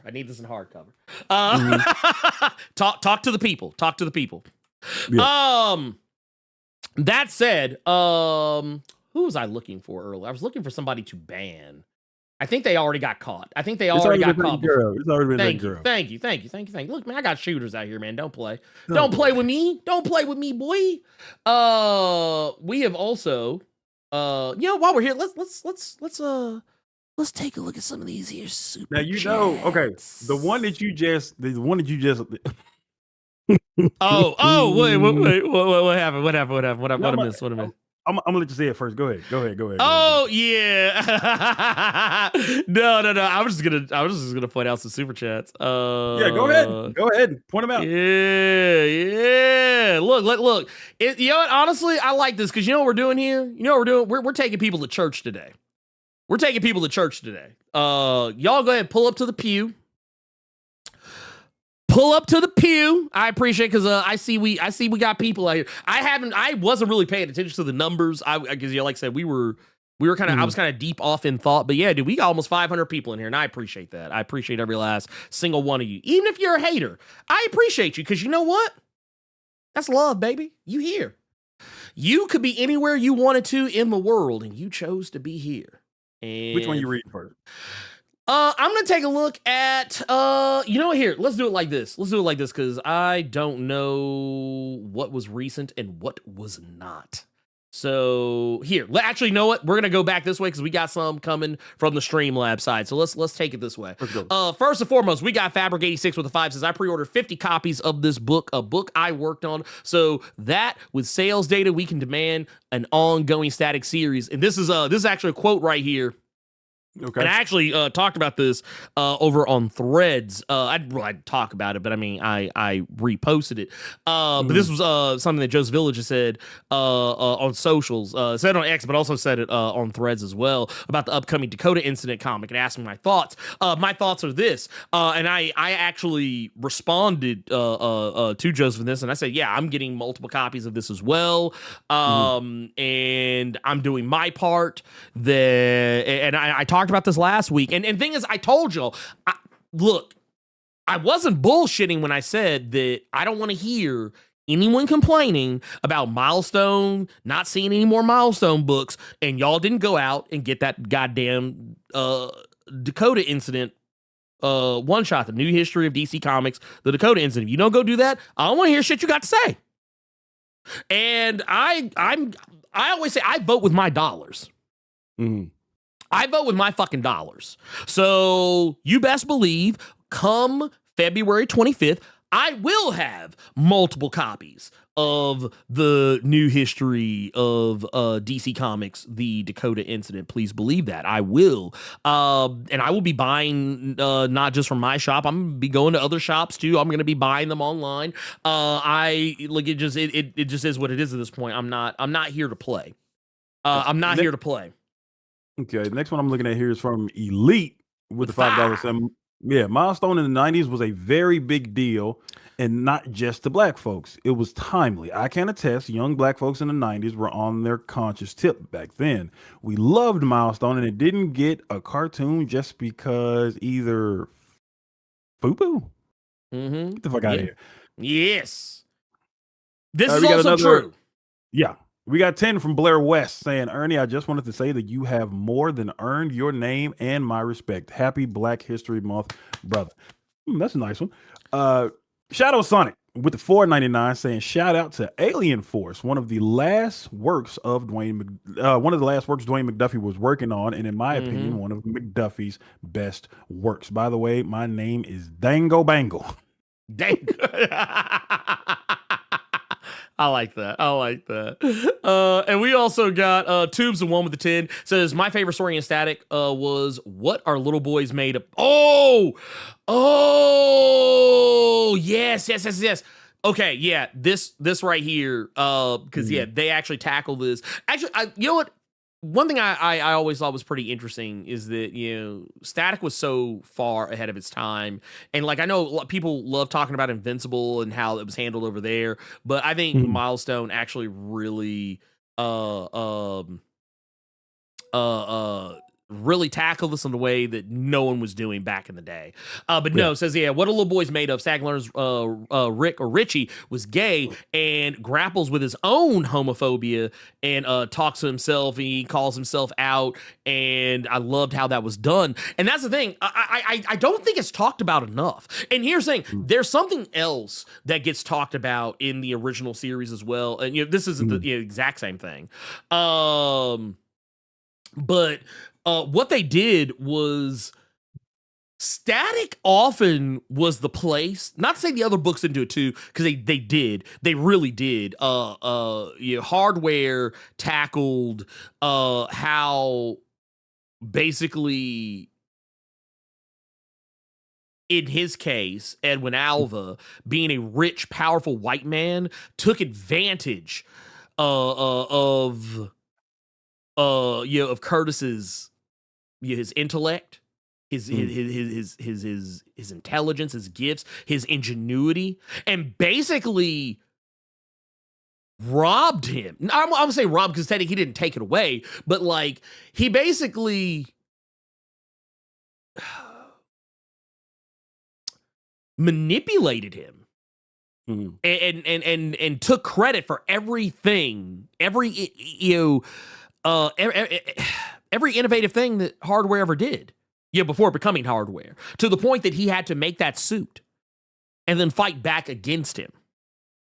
Icon dealt with racial identity and what it means to be black and what it means to be a black person who maybe has some really fucked up views about blackness. Like, honestly, when Rob was talking about how much he loved Blue Marvel, I was like, man, you said you couldn't identify with any of the Milestone characters. I'm shocked he didn't identify with Icon, because Icon was constantly getting called out for being on that fucking bullshit. And then let's see here. I'll tackle because this. I know this one. I know who that is. That's Jeffrey Thorne. That's Jeffrey Thorne, X-Force writer. Oh, well, here we go. Let's do it. Says, please don't fall into that Comicsgate versus SJW grift trap with the stupid clout beefs. This kind of stream is the right way. Well, I mean, yeah, this is the right way, but I will say this. I am not a fan of people who are dismissive about blackness. I'm not a fan of people who are, trying to diminish. People who are trying to diminish our culture, trying to make us feel less than. I never appreciate that, and I will call out a sick Negro every chance I get. That said, when all of this, whatever this is between me and Rob started, this ultimately, it almost didn't become anything. Like, I almost didn't post the video. I even said that honestly, I stand to gain nothing from it. And while I did gain something, it honestly wasn't, that wasn't the purpose of it. But I will never let anyone distract me with culture war bullshit, because even while I'm handling all this other shit, I'm also doing my own shit too. Like, I think Rob is more occupied with it than I am. And the only reason he doesn't look like he is because he pulled that little dirty delete on that live stream that he did yesterday, and largely because it made him look bad. It actually made him look worse. Because his audience was being very fucking racist towards me in his chat. And I think he also knew I would use that against him if I had to. He responded and he dirty deleted. He responded and he dirty deleted. So where's the stream now? I ask you. Because I looked, it's gone. Anyway, and I had people in there telling me everything that was going on when I wasn't watching. So, I mean, and I went in and watched and I saw it for myself. So, yeah, like I said, Dirty Delete. That's his new name. His name is now Dirty Delete. This next one is pretty funny because this is from the Dre Mac show with 999 saying, "What's up, fam? Get at me on Threads." The reason this super chat is so funny because Ernie, you may have forgotten, but we talked about this particular dude because this dude had a YouTube video up about the whole thing with you and Rob. And I remember. And I remember somebody said that he basically co-signed Dre Mac show. He co-signed another comment on that video saying that you going at Rob the way you are, but where were you and why were you going so hard against all the recast T'Challa people? And Dre Mac show himself said, yeah, that's something that Blerd needs to answer for. So it's funny. It's just answer. It's funny. I need to answer for it. Do I? Do I need to? I've given my opinion about it. So that's a funny one. I'm gonna say wait. So wait. So I'm not gonna let that get away. So if I have to answer for it, that makes it sound as though like I need to be punished. Because here's the thing: I've answered the question. I've said multiple times why I feel the way I feel about the whole recast T'Challa thing. Like, because for one, there's two reasons. One is because I've said a long time ago that Disney will recast him when they see fit, and they also probably have contracts in place, and this is not an uncommon thing, and I think a lot of people need to understand this. They have things where they can't recast certain actors because of certain contracts that have been signed, and not to mention, I'm pretty sure that wasn't just Disney's decision. I'm willing to gamble. That's not just Disney's decision. That said, they did recast T'Challa. You've already seen him. So there you go. You got what you wanted. That said, I mean, you know, you can get at me, or I'm not a hard guy to find. I have an email that's like readily available to anybody that wants to talk to me, and I'm willing to talk to just about anybody. I might not see it right away, but I mean, you hit me up. I mean, feel more than free. But I don't know. Down on that. Huh? I got to double down on that. Black Panther got recast. You got what you wanted. It's just not. It ain't what or who you wanted. That's all that is. Right? Like, I mean, yeah. What I have to answer. Woo. I have to answer for no. I don't have to do shit except stay black and die. I will say though, I match energy, so that's why I always tell people be careful how you come at me because I'm not nice. I am kind, but I am not nice. There's a difference. There's a big difference. John Battle, we appreciate you becoming a Blerd Club Gold member. We love to see it. Also got LL Melvin with the 19. Ooh, see, he saved you. He saved you. I like this one. He saved you. Use your tax money to pay bills and have fun, but buy the DC Dakota incident. Make sure your bills are paid, because it's going to be real challenging for you to read the DC Dakota incident with no lights on to read some pages. So yeah, pay your bills. Right? Yeah, please. Pay your bills. Please. Just buy the DC Dakota incident. And then we got the boy Xander B. Infamy is what I think. Oh no. I'm gonna run with it. He gave us 20 saying Ernie and Carter with the fist.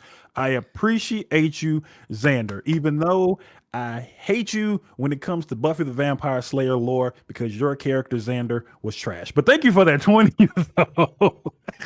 You know, it's funny. Cynthia went back and rewatched Buffy like from start to finish, and every episode we were just like, man, fuck Xander. Like every time, Xander always out here talking some shit. Oh, Buffy, you did this. Oh, couldn't you have done this? Couldn't you have done that? You ruined everything. Meanwhile, Xander be out here causing demons to show up, be summoning shit, be pissing off your vengeance demons and shit. Did fucked off the whole school because of some bullshit that he done. Like, man, I'm like, man, Xander going somewhere, Joe.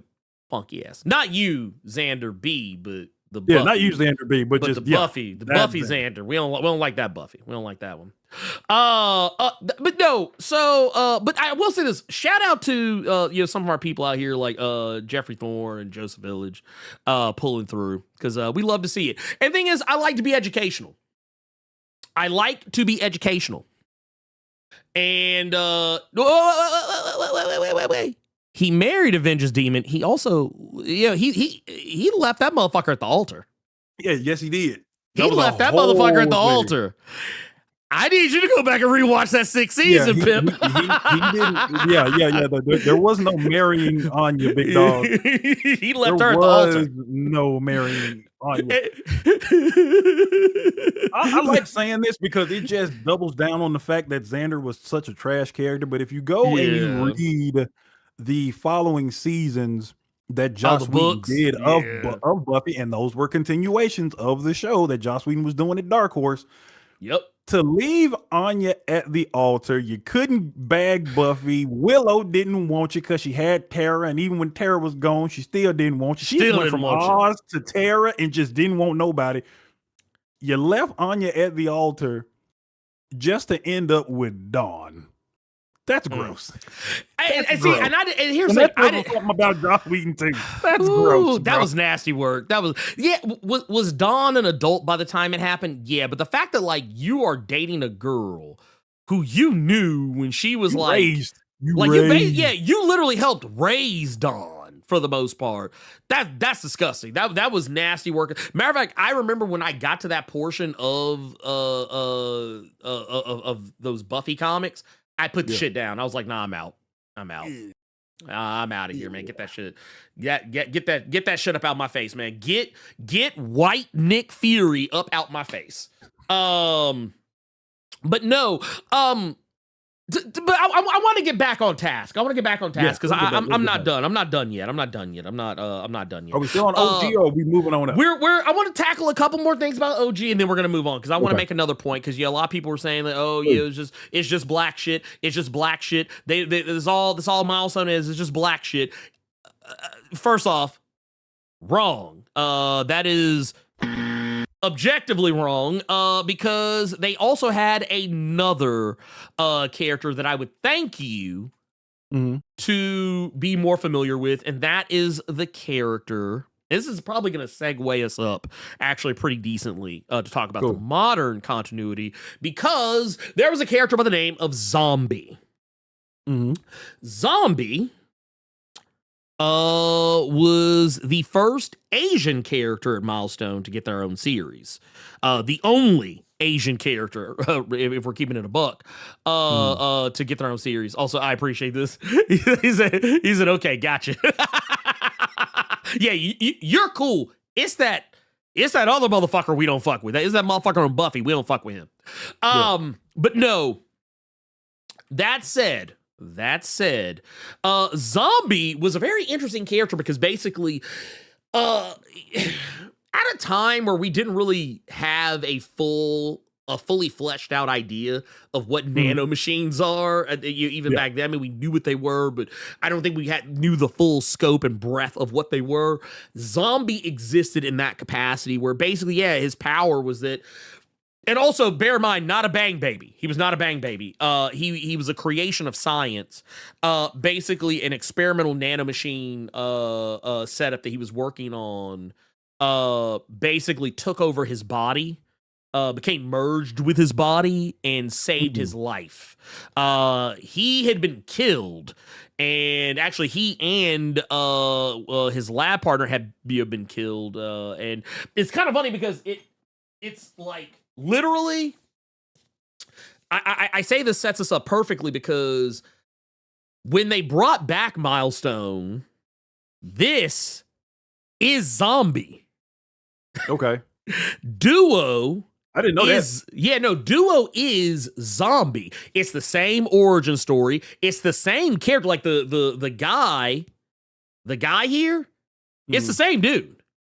It's the same character, same name. But that whole thing was fucking confusing for me because when it comes to modern Milestone, I was really confused as to why you have the Dakota stuff going on, but then what the fuck is Earth M? I was always confused. Yeah, I don't know what the fuck was going on there because and ultimately they all existed in the same place. I mean, to be fair, Dakotaverse technically was, I guess, I don't think it still is, but it was considered Earth M for the longest time. Even like the stuff that's like, this season, I think they just didn't put it on there. I don't know what was going on there, if I'm keeping it a buck. But Zombie, when they moved over to the modern, the name change, I think, fucked up a lot of people. I think if they would have kept the name Zombie, or if they would have added like a S to it or something, like Zombies or whatever, I don't know, maybe. But I mean, the name Zombie actually was kind of a misnomer because technically he was not dead.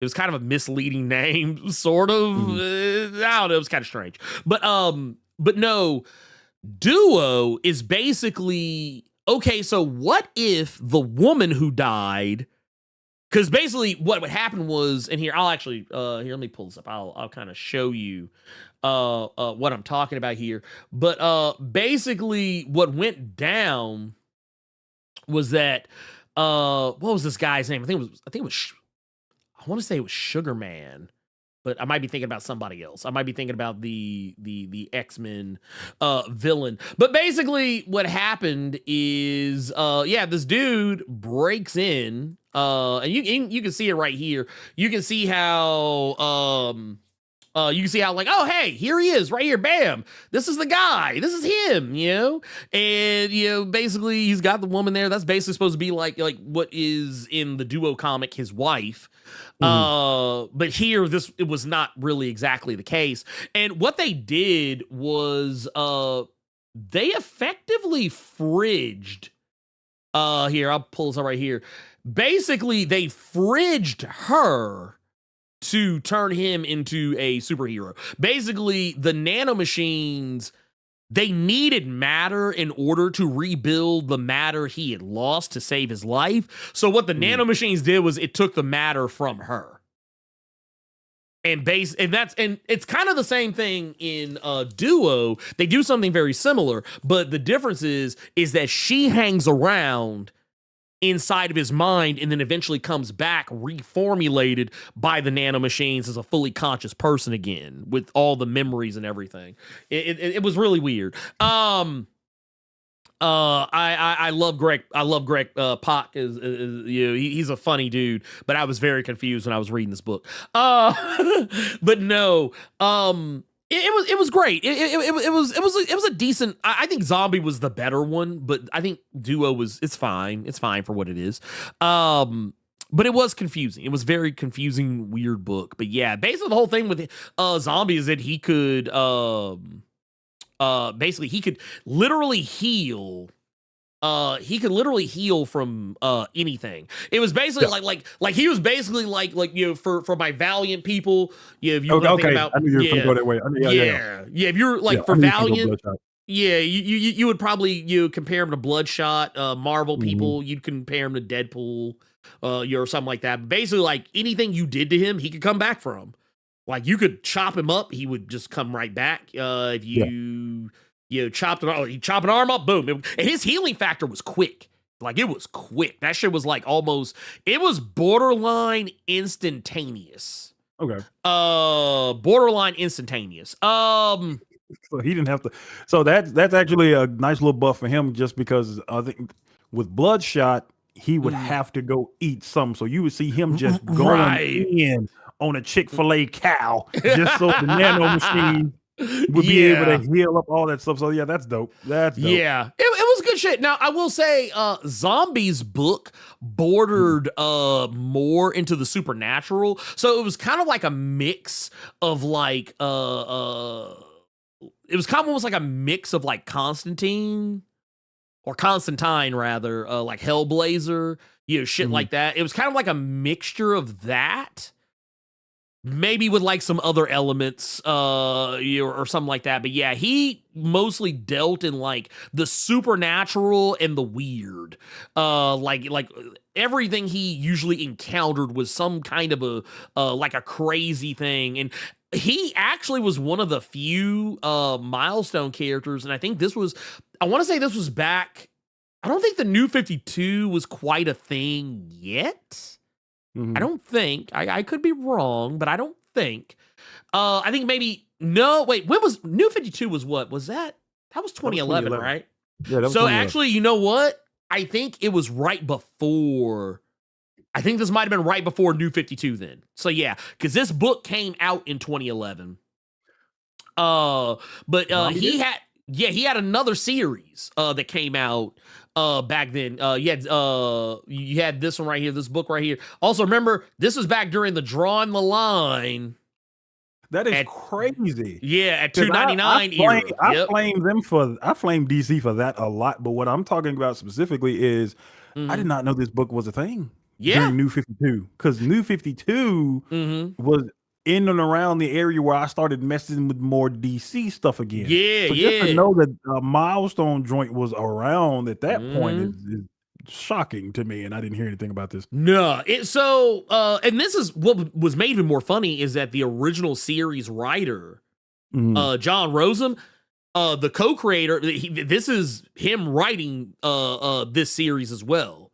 Okay. So yeah, and John Rosen, whole white dude. Like I said, so don't say that Milestone only hired black writers. That is a categorically untrue statement. As a matter of fact, I saw someone, I think it was right here. I'll answer this. Here. Cosmic Reader said, what Latino characters are in Milestone? Well, I answered that question earlier, but I can do this very quickly. For one, you had Ivan Velez Jr., who was the writer and co-creator of Blood Syndicate. So you got right there. And if I remember correctly, Ivan is a whole Puerto Rican, and I'm pretty sure, if I remember correctly, part of the LGBTQI plus community. I don't want to misspeak, but I remember something to that effect. But also, when you want to talk about what characters, Brick House was Latina. Brick House was Latina. Where do they go? Flashback was Puerto Rican as well, as was her brother Fade. Oh, you know what character I actually forgot? I forgot to mention earlier. There was also Aqua Maria, but she came later. She wasn't there from the I beginning. remember her from Current. Yeah, I remember her.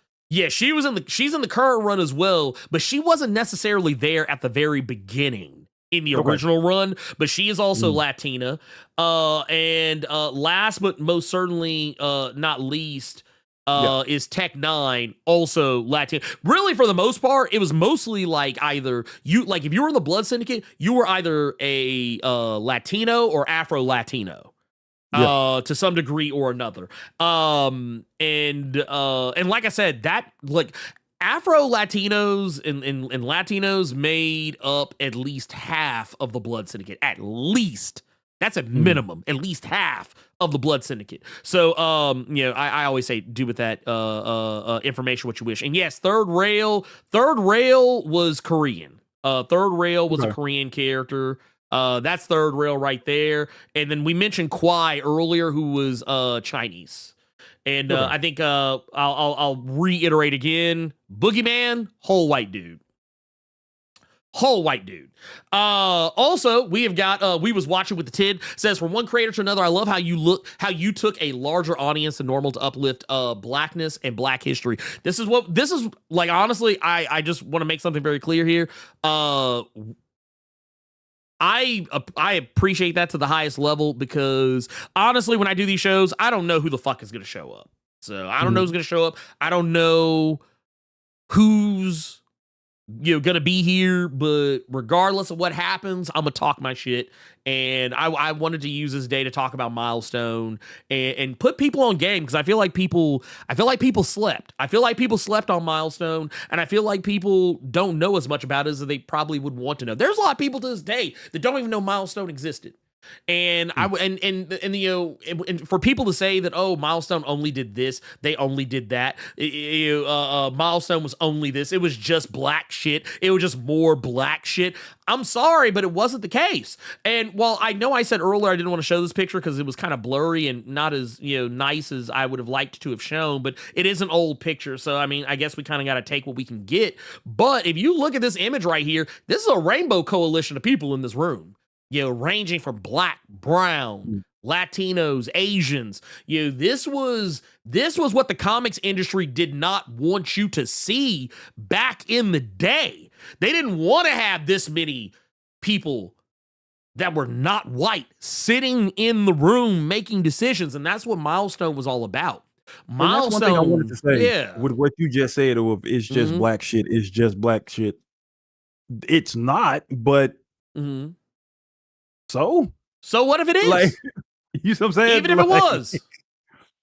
Also, something I thought was funny. I actually found this. I found this image. And it was so difficult to get a hold of, because this is one of those like kind of like holy grail items. This right here.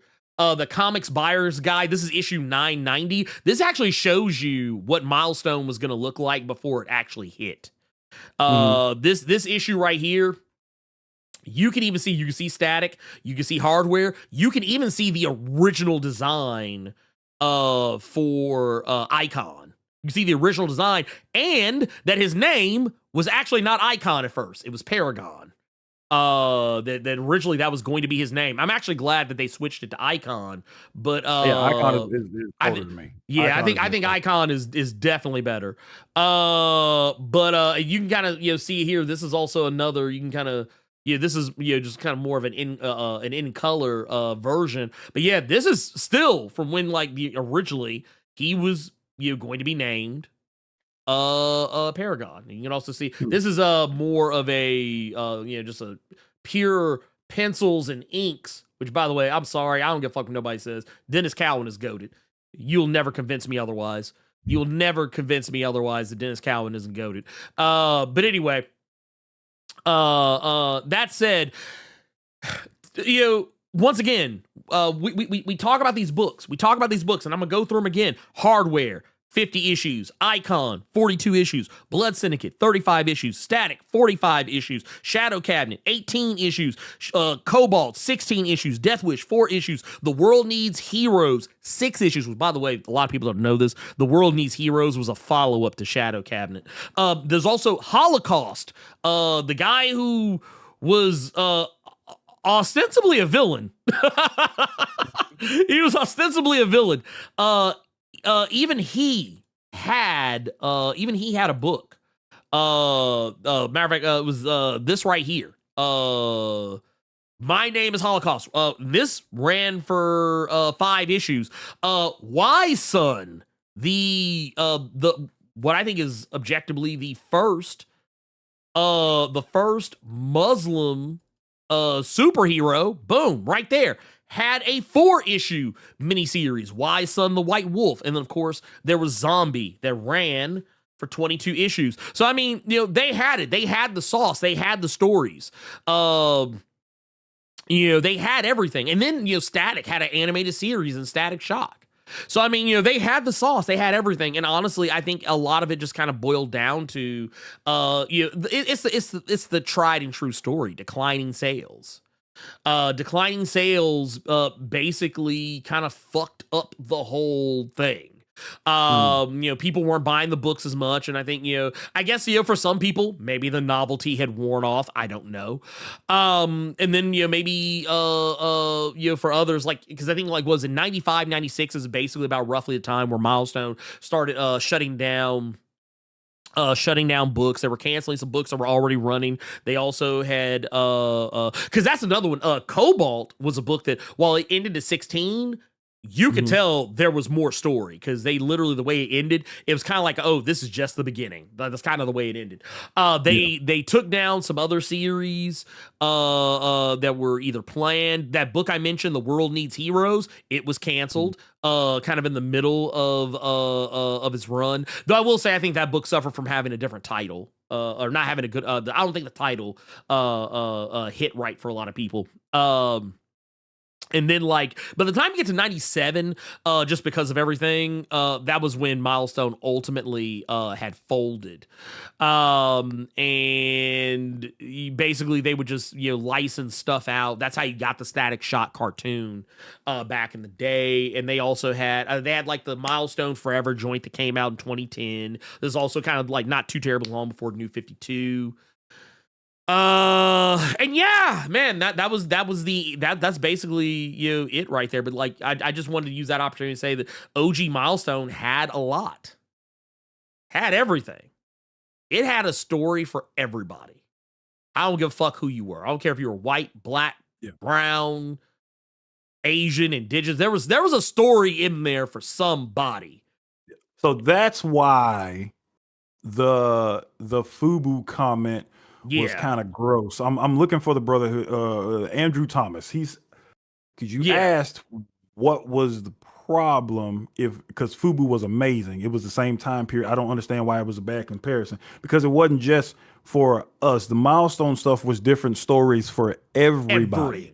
Everybody. Because with Marvel and with other comic book entities, you had always seen the same thing. Now we can show you something different from a different set of eyes. So to just single it out and say, no, it was just this thing and that's it. That's why. Yeah, it wasn't. Yeah. To call it FUBU is nasty work, especially knowing that there was more than just like black shit in the books. I mean, was it there? Yeah, it was definitely there. But I mean, it told a story for everybody. It told a story for everybody. And to say, and I think Rob also kind of said it in the same, same or close to breath, that he doesn't know shit about Milestone anyway. So the fact that he dumbed it down to FUBU told me even more about his ignorance of it. Like, he literally said that, like, he could lie and say he knew a lot about Milestone, but he said anyone who actually knows anything about Milestone would be able to call his bullshit within minutes of hearing him speak on it. So the fact that he dumbed it down to FUBU, also, that was once again, I think, kind of also giving credence to what he said, that anyone listening to him would figure out real fast he didn't know what the fuck he was talking about. I mean, yeah, a black-owned comic book company, definitely. But here's the thing. They were more than just a black-owned comic company. They were a black-owned comic company that took the opportunity to uplift voices of all kinds. And I will also point out, I don't know if it's still on HBO Max. It is, but it is. Oh, they took it off. Okay, I think you can look it up. I have been able to find it in my own way, but there is a documentary. There is a documentary that you can watch about Milestone. It'll tell you a lot of the same stuff and even more information.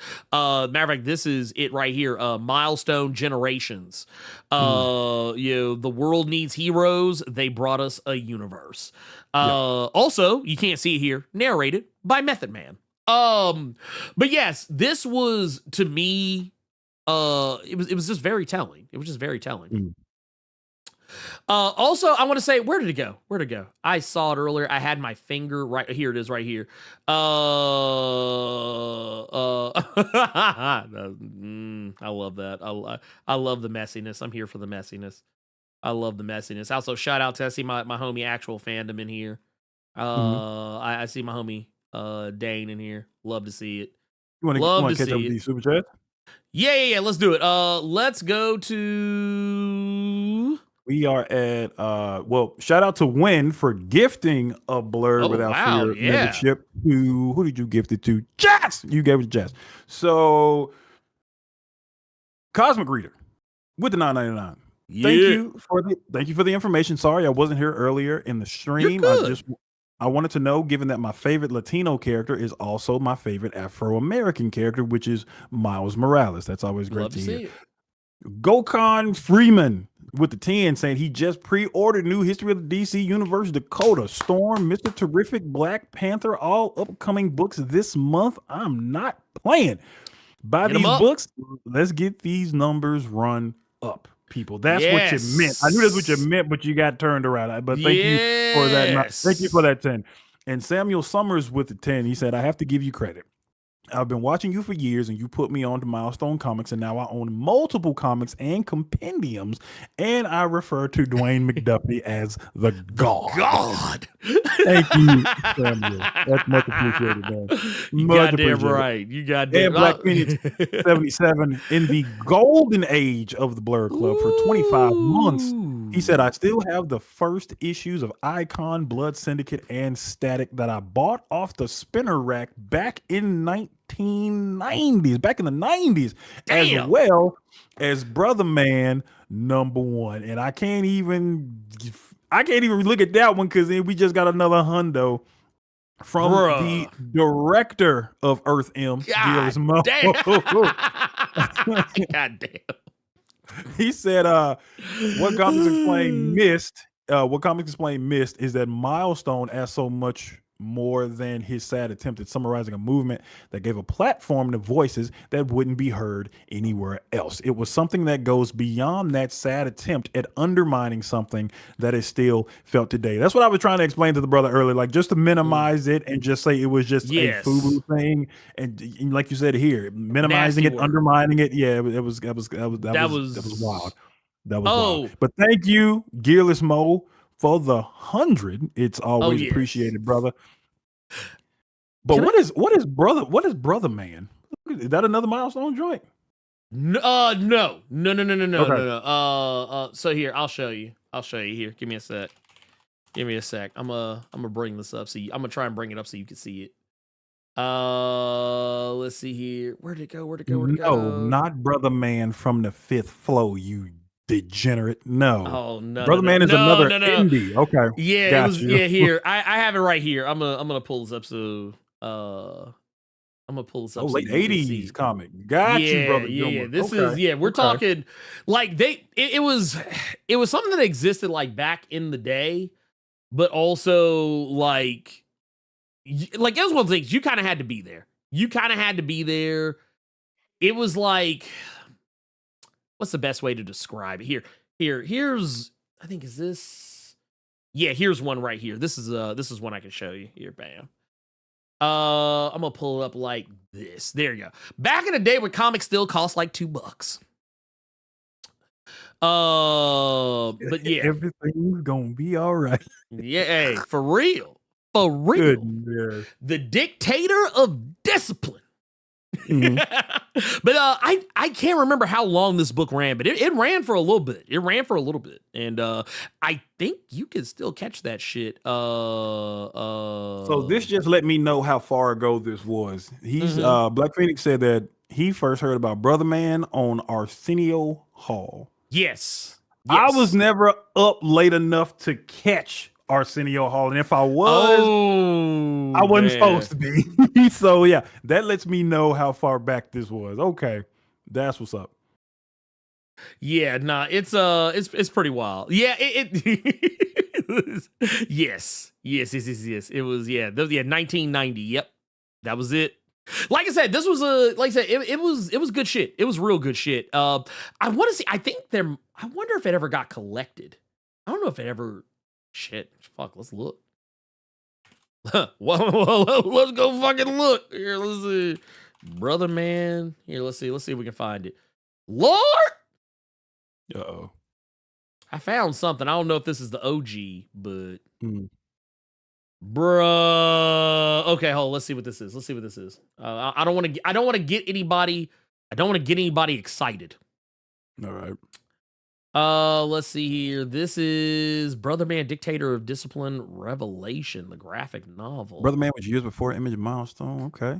Yeah. No, it was 1990. Let's say Dark Side Baby with the 10. He said, "You inspired me." I guess he's talking about Ernie. "You inspired me to start writing a Blood Syndicate script that's essentially a Milestone show. Shout out to you." Or dude, hell yeah. Talking about you. Yeah. Over there. Oh, me. Talking about you. Yeah, that was me. No, I appreciate that. Thank you. I hope that I'm curious to see what you do. I'm curious because, like I said, I always thought Blood Syndicate was really cool, and a lot of people don't know this. Blood Syndicate was actually on Static Shock. They just weren't there like in some of the same ways you might remember. Like some of the characters, their names were changed. But like characters like Aqua Maria, I think she was on Static Shock at one point.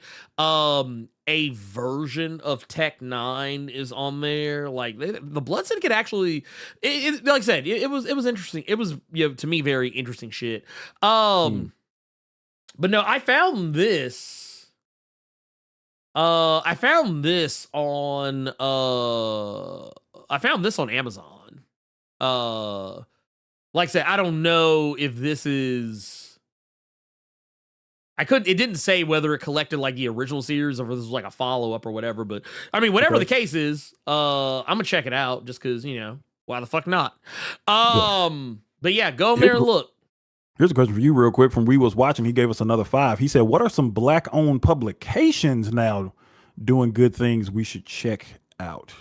Well, I can point you in the direction of a few, actually. Some of them I actually talked about.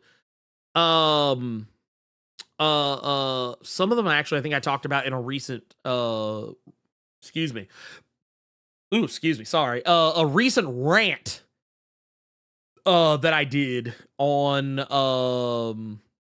the socials. I'd have to pull it up, but to give you like all of them. I think I did it. I think it was when I did my video about Marvel and DC don't give a fuck about Black History Month. It was in that video. But yes, in that one, I actually left a link. I actually left multiple links. But 133 Art, which I have. Which basically is 133art.com. Studio Sky Tiger, which I don't know if their website is fully up yet because they're making a new website. But if you go to midnighttiger.com, you'll find it. Fourth Wall Productions, which by the way, Studio Sky Tiger is the people that do Midnight Tiger, if that wasn't obvious. Fourth Wall Productions, they do the Ace Blade comics. The DI Zombie universe. Love, What was up? Zombie Love Studios is another one. That's from Rodney Barnes. If you're looking more so Yes. for the Yes. horror side of things, like Yes. your Philadelphia's or Crownsville, because I think he's going to put Crownsville when it's done with Zombie Love. I know it's with Mad Cave or some stuff right now. So he has like that. that. He has Florence and Normandy, I think is the name of that comic. It's like a apocalyptic comic that he did with Exhibit. But yeah, Zombie Love Studios is another one if you want more horror side of Black Book. But yeah, what was I saying? Oh yeah, the DI universe, you can hit them up on Indie Planet, INDY Planet, / DI Universe. But like I said, if you go to my video, the Marvel and DC Comics don't give a fuck about Black History Month, all these links will be in there. There's also Concrete Comics, and Advent Comics, Ray Media. There's lots of places. There's lots of places where if you want to find Black comics, they're there. They're there and they're ready to be purchased. They are ready. They are ready and waiting to be purchased. Dream Fury is another one. Dream Fury is another one. Yeah, Yep. Also. There are so many. But I tell you what. I'll tell you some motherfuckers to avoid. And that's Isom. That's the Rippaverse. And you can also skip skip Black Sands. You can skip both of those. And you know what? Because I gave you 2 to skip, I'm gonna give you a few more you can enjoy. You can also go check out my homie Antoine Ghost Mitchell over at Poe Archery Media. That's where you can pick up Sankofa's Embrace. What's another one? I will also say to make up for that takeaway. I will also give you I'll answer that here in a minute. Oh man, it was just on the tip of my fucking tongue too. Hit up my homie Robert Jeffrey, who is doing good shit out here. Some of y'all saw us talk to him about the Fox Chronicles not that long ago. Mm-hmm. And honestly, there are so fucking many that here's the thing, we are not starved for comics. Black Mask, that's also another good one. Black Mask, Godhood. Saturday AM is another one. If you're like more into like the manga stuff, if you want to see manga created by Black and brown people, Saturday AM is the way to go. I jumped in on Apple Black and Clock Strikers. Those are the books I kind of fucked with. All good shit. There's so much good stuff out there that you could pick up if you just know where to look. Like we are out here in these streets. We are out here creating. It's just that I think the visibility is low, and if we get the visibility up, the rest of it comes along for the ride. But I was gonna say I don't think I actually have them. This is another one. I almost forgot about this one. If I remember correctly, this is another one. Monsters We Make. This is another one. This isn't Saturday AM, but this is another manga that you can pick up. This is was it Corey Kenshin? His book right here. This is the first volume of it. Highly recommend. And I was looking. Actually, shit. I don't think I have. Yeah, they're like all the way back behind me. He's doing that, we got another. Let me grab. Yo, go ahead. Yeah. What's the next one? We got another 100 from Gillis Mo. He said, just a reminder to get those likes up, share, and hype this on mobile. Thank you both for the amazing content. Clear, direct, speaking commentary worth waiting a week for. Can I get a fuck yeah? See, fuck yeah. And we got another $4.99 from Room Full of Blerds. Thank you for that Little Caesars Hot and Ready. We absolutely appreciate it. One, Wait, see, I know everybody is thinking, you said, what about we need more Tuskegee heirs? I've heard about that one, but I yeah, haven't found Tuskegee it Airs. That's anywhere. so that's Marcus the Visual and Yeah. oh god, Greg Burnham, I think. I'm actually going to pick up Rodney Barnes' Blackula graphic novel today. I actually got it on hold for me at my shop. Yeah, thank you, But yeah, Roomful of Blerds. We appreciate you. Also, we did miss one. We got one. God Mask Visions. With the 2 says opinion on current static Batman Beyond comic. I'm gonna keep it a band with you. After that first issue, I kind of stopped reading it. So there you go. Sorry. Apologies. So I will say, the third issue was enjoyable. I did enjoy that third issue. I know that we had a lot to say about the art for them, first two. Yeah. Wait a minute. I forgot about me. See, this is what I center black people so much to my own detriment when I forget to bring up that yes, I have a book out as well.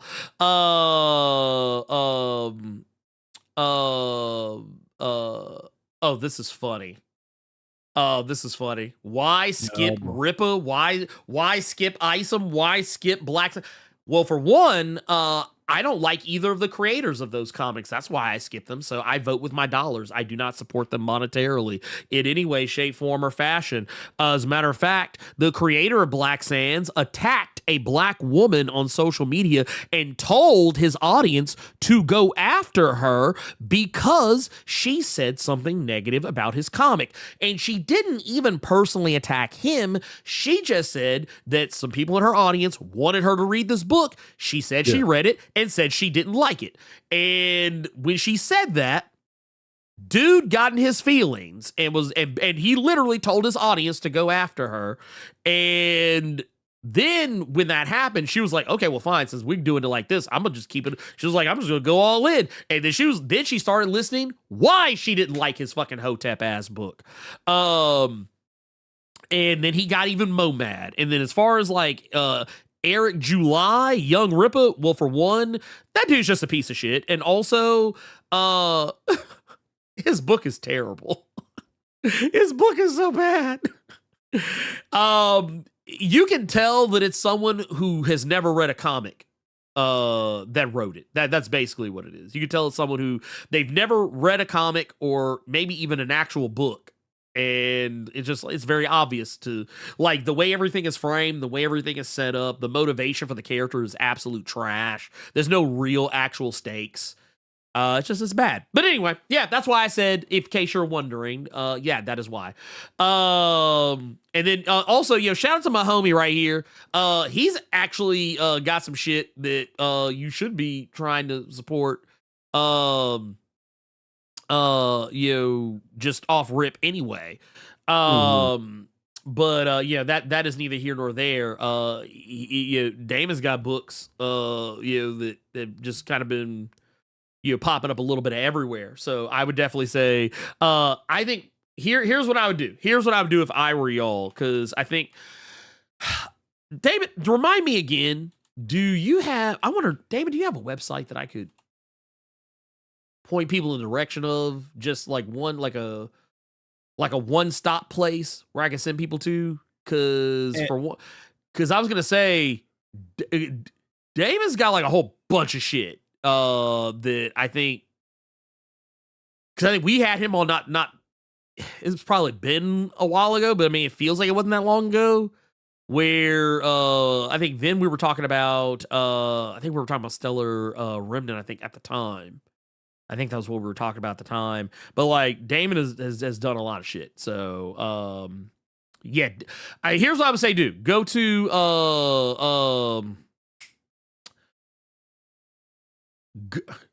wait, what was that? Yes, okay, cool. Bet. So here, this is what I would say, dude. Go to Damon Drew This Art, Damon Drew This .art.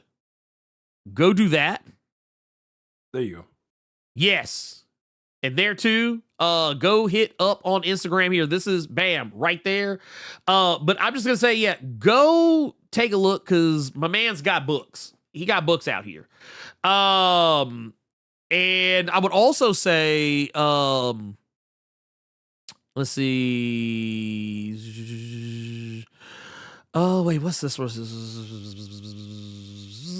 Kind of like Real quick. yeah. These aren't comic companies, but if you want to go support like other like black creatives, yeah, I do recommend Farmhand. Rob Guillory's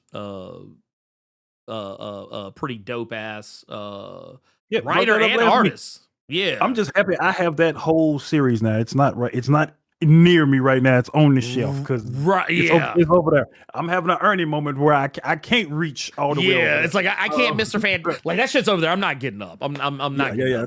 But like, but y'all have seen me like hold up Clock Strikers and Apple Black before, so y'all know the shit's there. But no.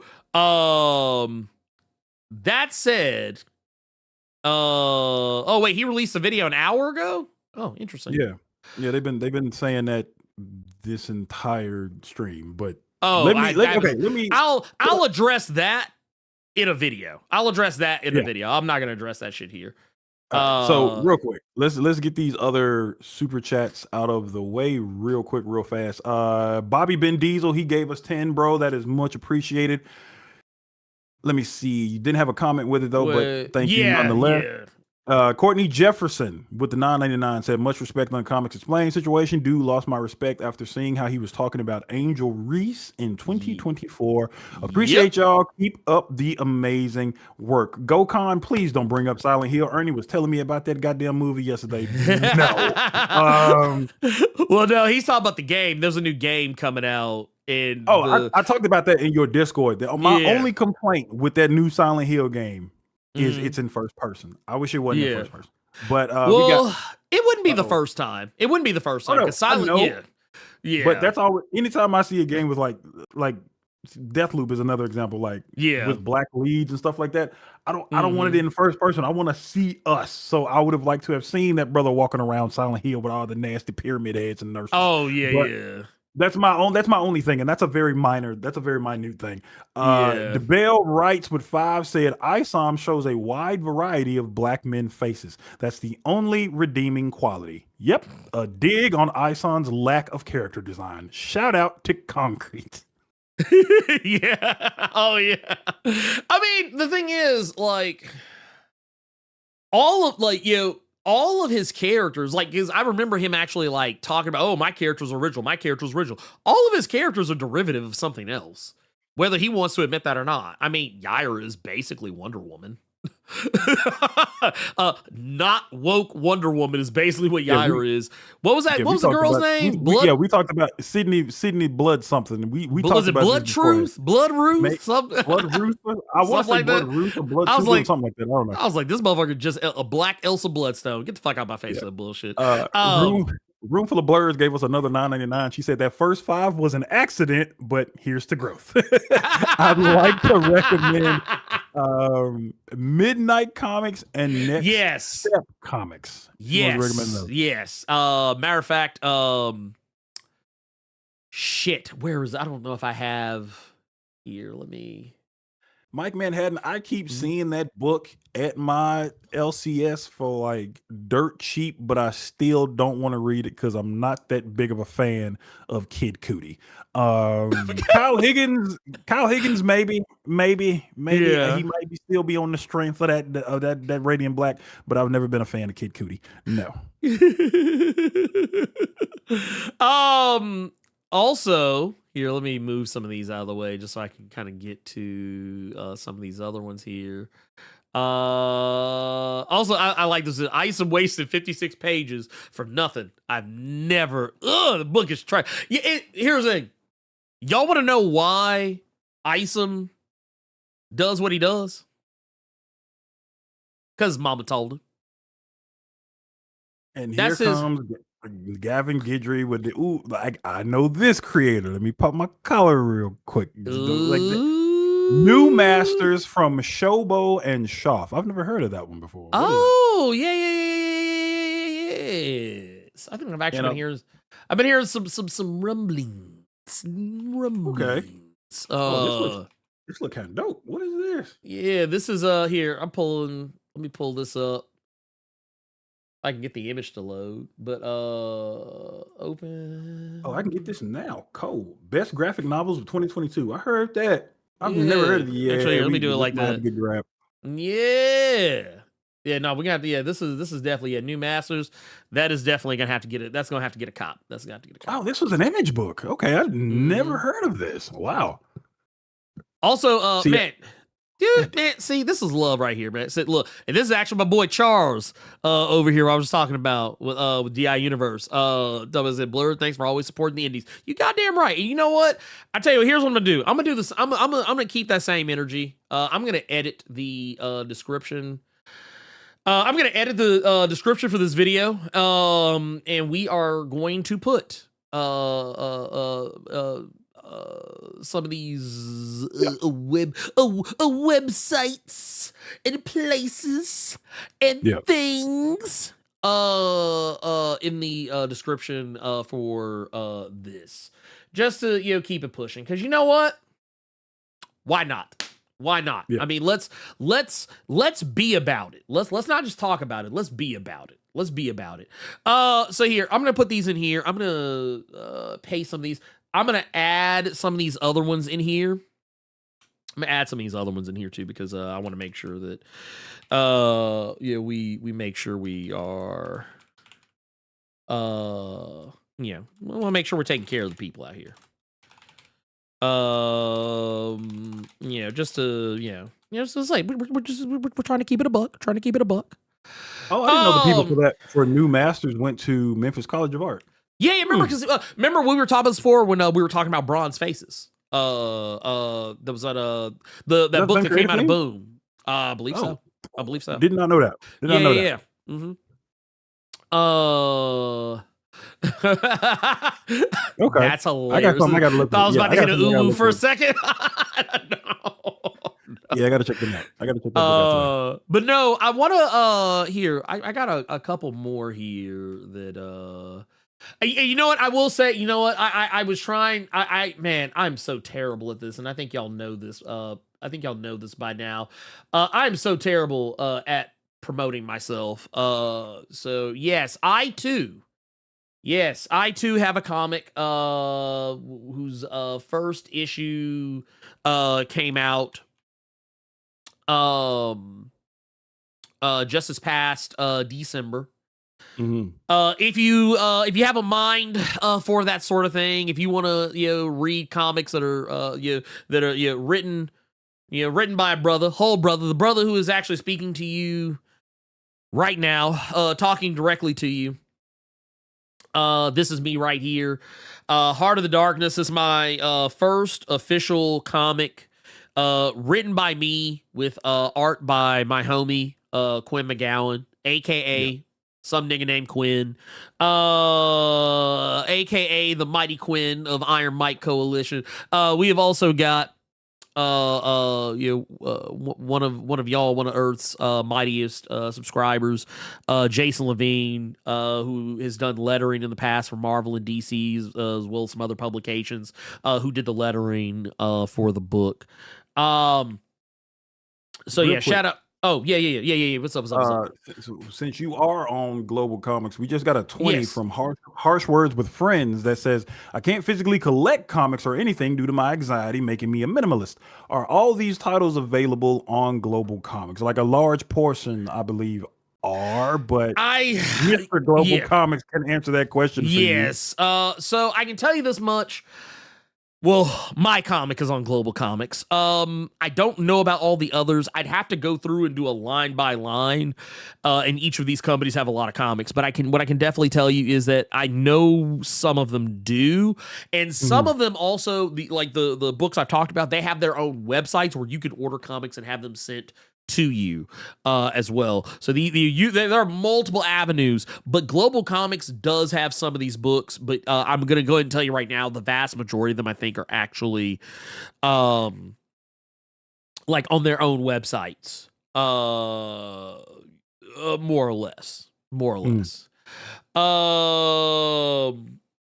And yes, On the Stump and Flawed by Chuck Brown, also very, very, very good stuff. I was actually just talking. I think I just said something to you about Flawed the other day too, Carter.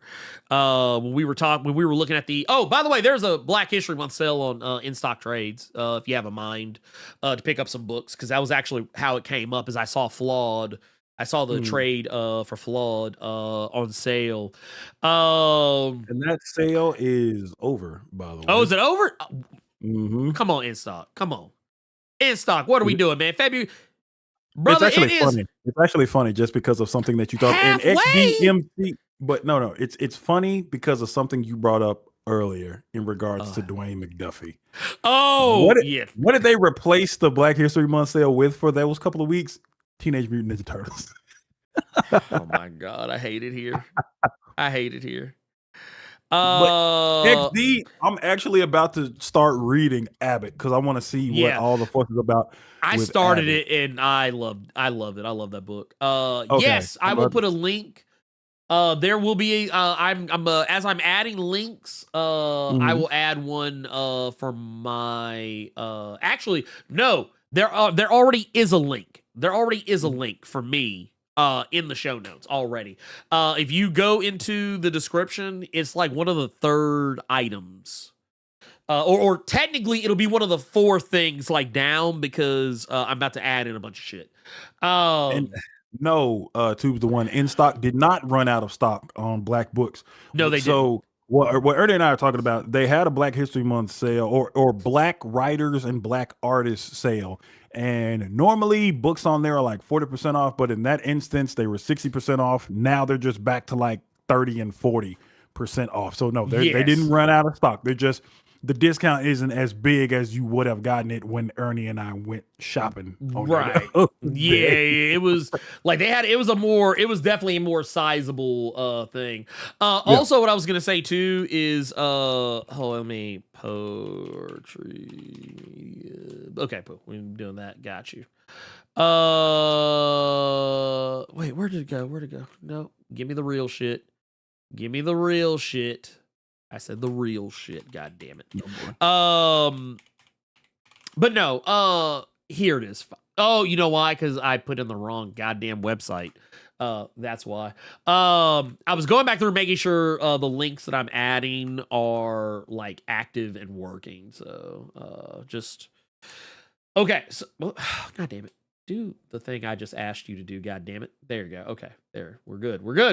Okay. So I just added a bunch of shit to the notes, to the description. So you'll see a lot of the stuff we have talked about on there. Let's see here. Where did it go? Because there was another one in here. Bam, here we go. It says this is a Juice Lee. Out of the 5 says, appreciate you, Ernie, on being a real one. I hope to get my comic scrap up there soon. Hey, get it done.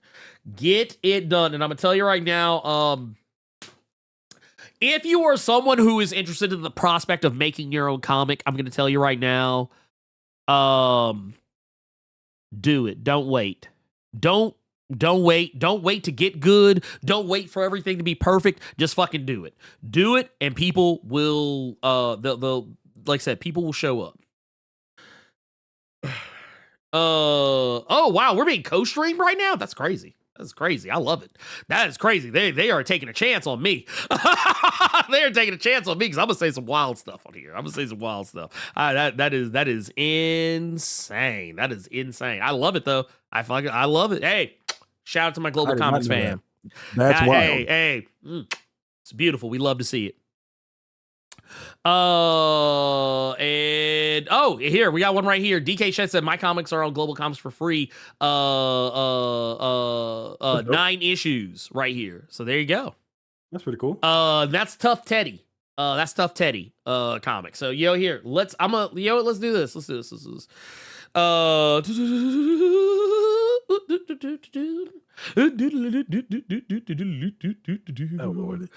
Here we go. Go ahead. Weapon X with the 5 saying, what do you guys think of the leaks? You need an A right there, big dog. Of the new Spider-Man movie of Tombstone. I haven't seen it. I didn't know there was a new leak. I didn't either. This is news to me. Fabric with the Blerd Club Golden Uh, Age for 9 months. He said, "Where is Carter taking Storm for Valentine's Day?" Aww.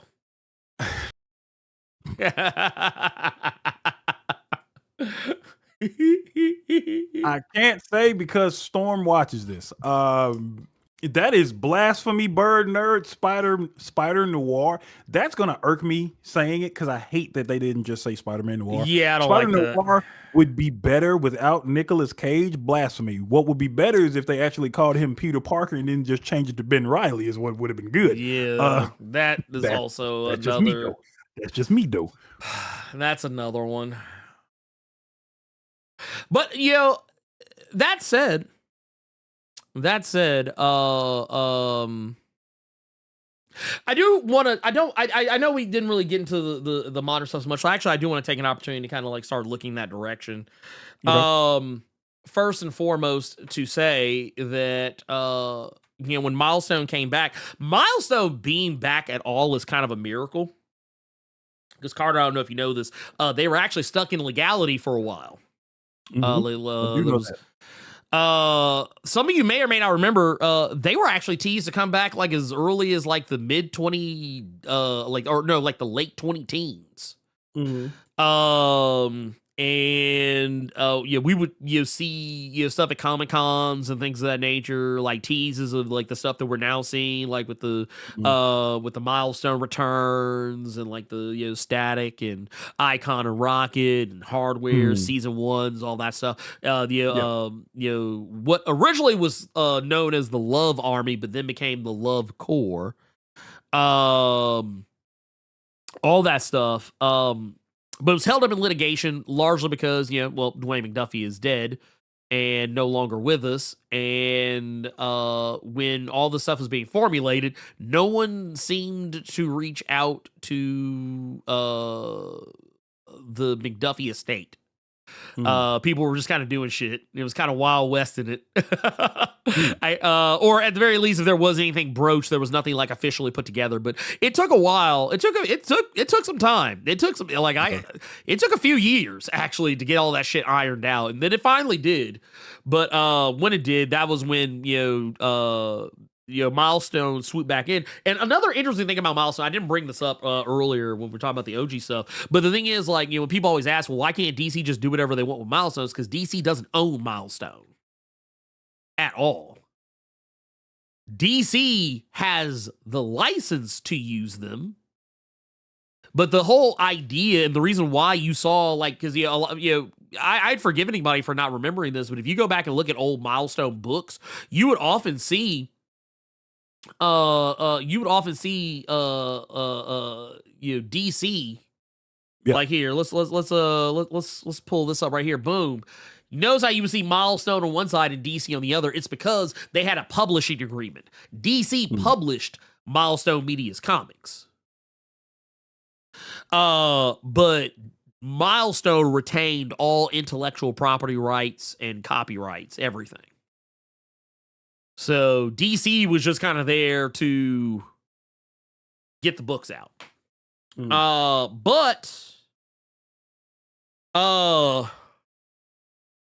They even got folded into the DC continuity later after Milestone went out of business, at least in terms of the comic business. Back in 2008, they were actually folded in, but none of the events that took place before, like Worlds Collide, none of that shit actually like counted. It didn't count then either. It only counted for Milestone because of all the shit they did, like 0 Hour and shit like that, almost immediately after, basically kind of like reset a lot of shit. So none of the DC characters actually remember meeting any of the Milestone characters. And it's why when Dwayne McDuffie was writing Justice League of America, there was a point where the Milestone Media characters did show up, and it was like they were meeting each other for the first time. Yep. Where like Superman meets Icon, like, which he's already met him, but like now he's like, oh wow, I'm meeting you for the first time. It's crazy how that worked. But like when they brought all the shit back, it was like, yeah, everything was good again. Everything was good. Everything was great. and some other shit. So there you go. You gotta do what you gotta do. I would definitely say if you have a mind to check out Milestone, if you want to get into the old stuff, the compendiums are there. There are 4 currently out. They are heavy, so I'm not picking them up. There's 4 of them I have on my shelf. A 5th one coming out in June. The modern stuff is out with updated origins, updated storytelling, but telling the same types of stories, tackling the same types of issues. I think Carter would agree. The Static probably had Shadows of the Dakota is probably one of the best books that came out of that run. I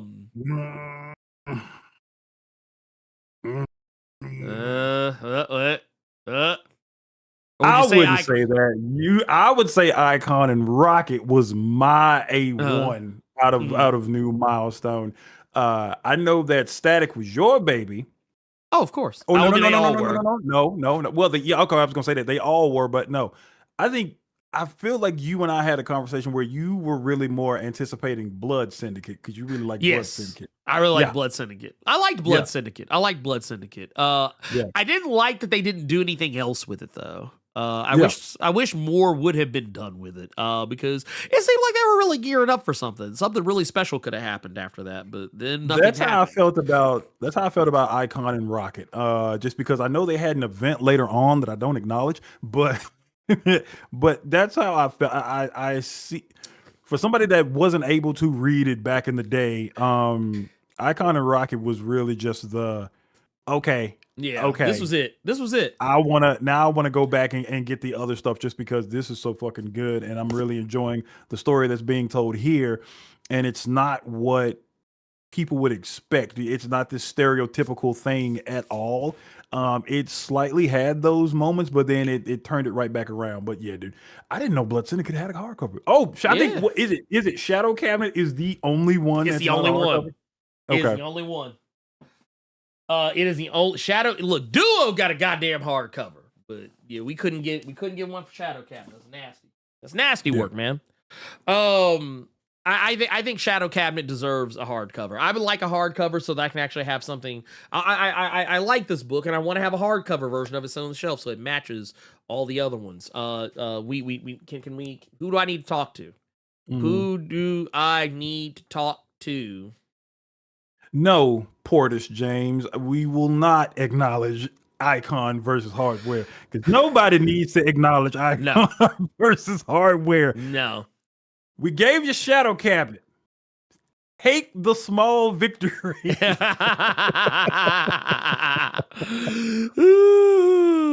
no, I think Icon and Rocket and Static is what, like, Icon and Rocket and Static Shadows of Dakota for me, I love them both for 2 different reasons. Icon and Rocket just because this is my introduction to Icon and Rocket that wasn't cartoon based from Young Justice, and I wanted to see more. And I wanted to see more of them, and I got that. And the story was really good, and the art was just as good as the fucking story. Yes. Static season 1, I wasn't the biggest fan of. I enjoyed it, but from somebody that already knew. It's like when people don't want to watch the first Spider-Man movie that comes out because they're afraid they're going to see the origin story and we're going to see Uncle Ben die. Oh, again. Yeah. That was what my thing was with Static season 1 because I'd already known a lot of the origin stuff with Static, so I wasn't really trying to read that again, but a lot of the tweaks that they did with the characters and stuff like that and his family already knowing about him being the Bang Baby and all that, I thought was pretty cool. Shadows of Dakota, I was all in. Just Shadows of Dakota, they really turned it up for sure in that book. Hardware was another one where I really enjoyed that one, and I got to see what all the fuss was about, to see a grown man with some shenanigans he was doing. He had no business. Blood Syndicate, I was enjoying. My only problem with Blood Syndicate was when people are speaking Spanish and other languages, there's nothing translated. That was my biggest complaint with that book. Yeah. But no, dude, modern Milestone, I feel like accomplished for me what it was supposed to, where I was really anticipating more and I was happy to buy more. And I didn't want it to just be relegated to I got the old compendiums and I got a hardcover here and a hardcover there. I wanted there to be more. And unfortunately, we have not gotten that right now. Hopefully, if this new history of the DC universe works out well, maybe DC will look more toward other books other than Static, because I really feel like there's a lot you could do with a lot of these characters, some of which we've seen, and some of which I've seen, some of which I didn't even know existed until Ernie just put me on game. I feel like this was more. I feel like I wasn't needed for this Blerd Cave almost. If I can be perfectly honest, and that's not me trying to throw shade or anything like that, because this was more so the Ernie show today, and I say that because I was one of y'all in this instance, because I don't know a lot about OG Milestone. So I was basically able to get put on game with a lot of stuff that I did not know, that I really wish we had got in current Milestone, because a lot of that was really like, damn, I would have read that. Damn, who would have been a good creative team for that? So yeah, I really enjoyed what I was able to experience from Milestone. And I will say, I know Ernie has the compendiums. I almost don't want them, if I can be honest with you. Not because it's bad, but because damn, I really wanted more of this. And then all we're gonna get is a few of the modern Milestone stuff, and that's just the end of it. So that's I'm kind of like, oh man, I like it would bring me down a little bit, but I am going to read those.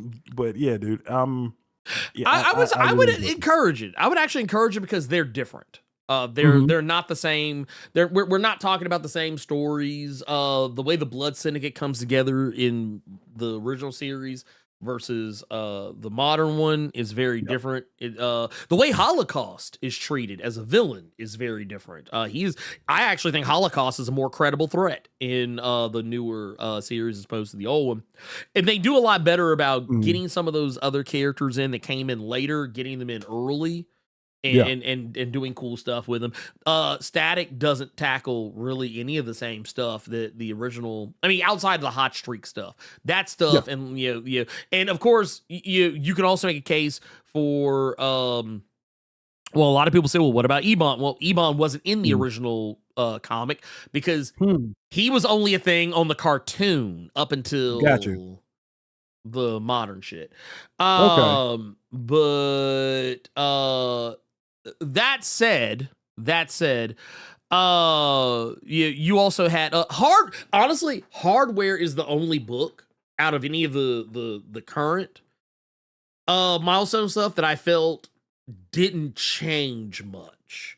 Like they only really changed one core aspect of him, and it was that they made like in the Hardware book. You know how he had old girl hanging around, Tiffany? Yes. Here's the difference. They didn't make her like a villain first. That's the difference. In the original book, Edwin Alva basically gets Tiffany to test drive their own version of the Hardware suit and use it to fight back against Hardware, and that's how you get the character Technique, who honestly Tiffany Evans is basically the prototype for Ironheart. Oddly enough, it's kind of funny how that works out, right? Like Hardware was basically Black Iron Man. Tiffany was basically Ironheart before Ironheart was ever conceived.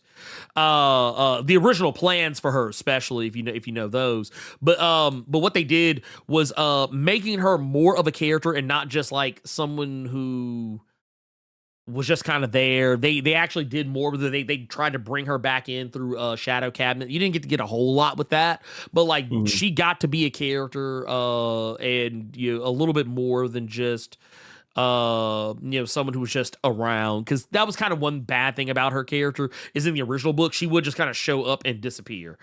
Show up, disappear. And then Baraki, who was the love interest in the original series, she gets a lot more nuance and stuff to do in that series. But outside of that, Hardware as a character did not change very much at all. They didn't really have to update him because he was kind of a timeless character in and of himself. And then Icon and Rocket, they actually, I think they handled Rocket better in some respects, and they handled the dynamic between the two characters much better in some respects. Though I will say, I do miss Rocket checking Icon from time to time, whenever he would say some wild shit.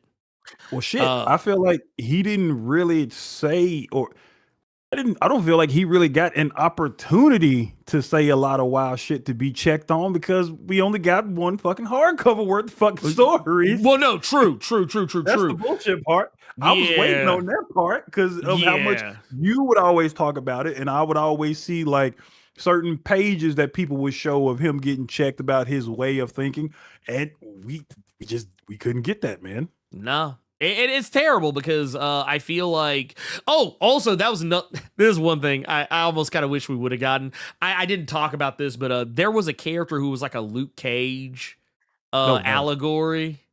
Okay. And his name, wait for it, Carter. His name was Buck Wild. Yeah. I'm not even. His name was Buck Wild. Bro, we got Boogeyman, we got Dog, we got Tech Nine. Buck Wild ain't that bad. Just saying it. So it was funny because like there was a point where Icon stepped away. He walked away from being a hero. And then what they did was they introduced this character was Buck Wild, mercenary man. And you can see what you can see what he's supposed to be. I'm gonna tell you where my mind went first, and then I want to see if you want to call it here. I'm gonna tell you where my mind went. Yeah. You remember when I used to talk about Hellboy a couple years back about Lobster Johnson and how people would, if he was in the room and the Nazis knew that was their ass, it's the lobster. I can't imagine a room full of like gangsters or something in a meeting, and then this man just busting. Oh shit, y'all! It's Buck Wild. It's Buck Wild. Buck Wild is in the building. And look, here's the fucked up part. He still got that tiara. He still got that goddamn tiara. I could not imagine y'all just seeing this brother bust through a brick wall or something doing a drug deal. Oh shit, it's Buck Wild. I would crack up. What's kind of hilarious though about the whole thing is that he was really he was such a strange and unusual character. Like just I can't even, words can't describe. But I will also say the thing I miss about OG Milestone is shit like this. Shit like this. And I love this title.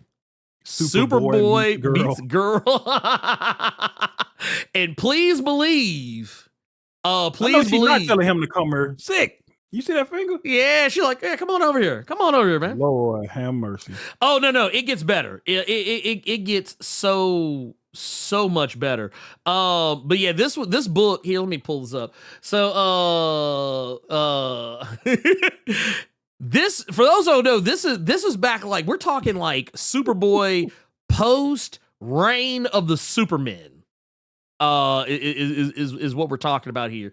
We're talking about earring in one ear, sunglasses, leather jacket, Superboy. He was trying to hit, and here's the messed up part. At the time that all this was going on, if I remember correctly, Rocket was pregnant, and he was trying to hit. a joke there, but I'm gonna keep it to myself. I'm gonna keep it to Yeah, myself. he's like, I'm gonna keep it to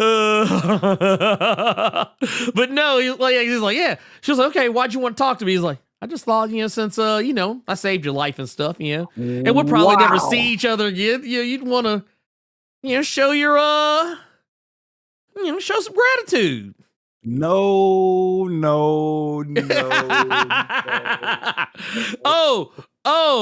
Oh yeah. It got it. Oh yeah. Wait a minute. Right here, it's like, yeah, you're special. Not like other boys. They just want to have sex, but you're willing to take on responsibility.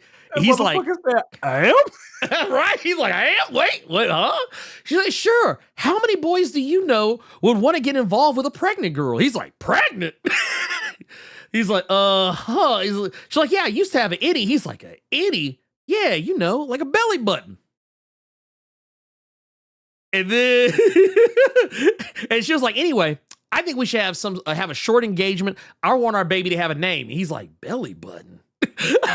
he's like, wait a minute. He's still stuck on that part. That's funny. He's like, listen, they probably need me downstairs. We'll talk next time I'm in your dimension. I'm certain you have a good explanation. So she's like, boys, Icon, they're all the same. Yeah, he had to get up out. Well, no, because that's the thing. Rocket was already pregnant at the time. Like, she was pregnant, technically, she found out she was pregnant after she started doing superhero shit, but she actually got pregnant the way it kind of lines up, technically it was kind of maybe before all of that. But yeah, she even checked out of being a superhero for a little bit. God, I think it was what issue? I think it was. He had a baby in Young Justice, didn't she? Wasn't the baby like special needs or something like that? Yep. Okay, that's yeah, what he was. He was autistic. Yep. That's what I thought. Okay. But yeah, like in the comics, they actually addressed her being pregnant, and all kind of shit, dude. Like they actually made like a whole. That's why like when she was when they were doing like the updated stuff, like, yeah, because here it is right here, boom. They had not this the issue. Results are in. Yep. Maury just popped into my head reading that. The results are the results are in. Waiting for the crowd to go crazy because they hoping to hear you are not the father. Right. Bro, I do not want to see Rocket fall over in a chair because somebody said, Cal Kent, you are not the father. Connor Kent, you are not the father. Then Rocket just fall out the chair, and then Connor just start moonwalking and crip dancing on stage. Man, right? Yeah. Well, because this is how you ended up, like, I don't know if you've ever seen it, but like sometimes you would see this version of Rocket running around, and this is not the same character. Fucking Buck Wild. Yeah, no, because so that was the thing. So that was the thing. So I'm glad you brought that up. So at the time, Icon was leaving, like he was leaving to go back out into space, to go back to the terminus or whatever. Okay. And Rocket was pregnant, and she was like, was about. I think she either had her. I think she had either had her baby, was just about to have her baby, and basically she got her best friend. Because I mean, once again, Rocket doesn't have superpowers. She has a belt that gives her the powers. So she gave it to her best friend and had her best friend acting as Rocket, and because she had longer hair and everything, that's why she looked different. But then, since Icon was gone, there was no Icon, except that's a lie. Buck Wild, baby, Buck Wild with the Buck Wild Icon fit. Wait, why does he have all the wedding rings on his thighs and his arms? What is that? Man, look, I don't know. I third generation don't know. But yes, that was a thing. Buck Wild Icon. Jesus Christ. And it was what was this shit? Was it fear not, fair maiden? As long as I draw breath, the forces of good shall ever have a champion. So swears Icon. It was the 90s Carter. That's how you tell. Yeah. Okay, bro. All right. Are we done today? Are we done? Yeah. The boy wearing orange Fruit Loops on his thighs and his He arms. was. Well, I mean, look at him. He's like, tremble before the righteous fury of Icon, baby. I like how he kept the Luke Cage tiara though. Right? And he got the chest out. He got the chest out with a little buckle on his chest. Oh man. Also, I love Okay. I love the commentary, because if you like kind of look in close, it's like tyrant, villain, despoiler of womanhood. Your reign of evil hath come to an end. I like how she is. And she like, what? like hath? Hath? What's hath? I'm like, I'd love. Dude, Oh man. like if you told me Milestone villains weren't hilarious. Also, this is the best part. This is the best part when you see who it is that they're running up on. Is this dude? It's a pimp. Oh god. Sweet Stick Max and his ho hordes.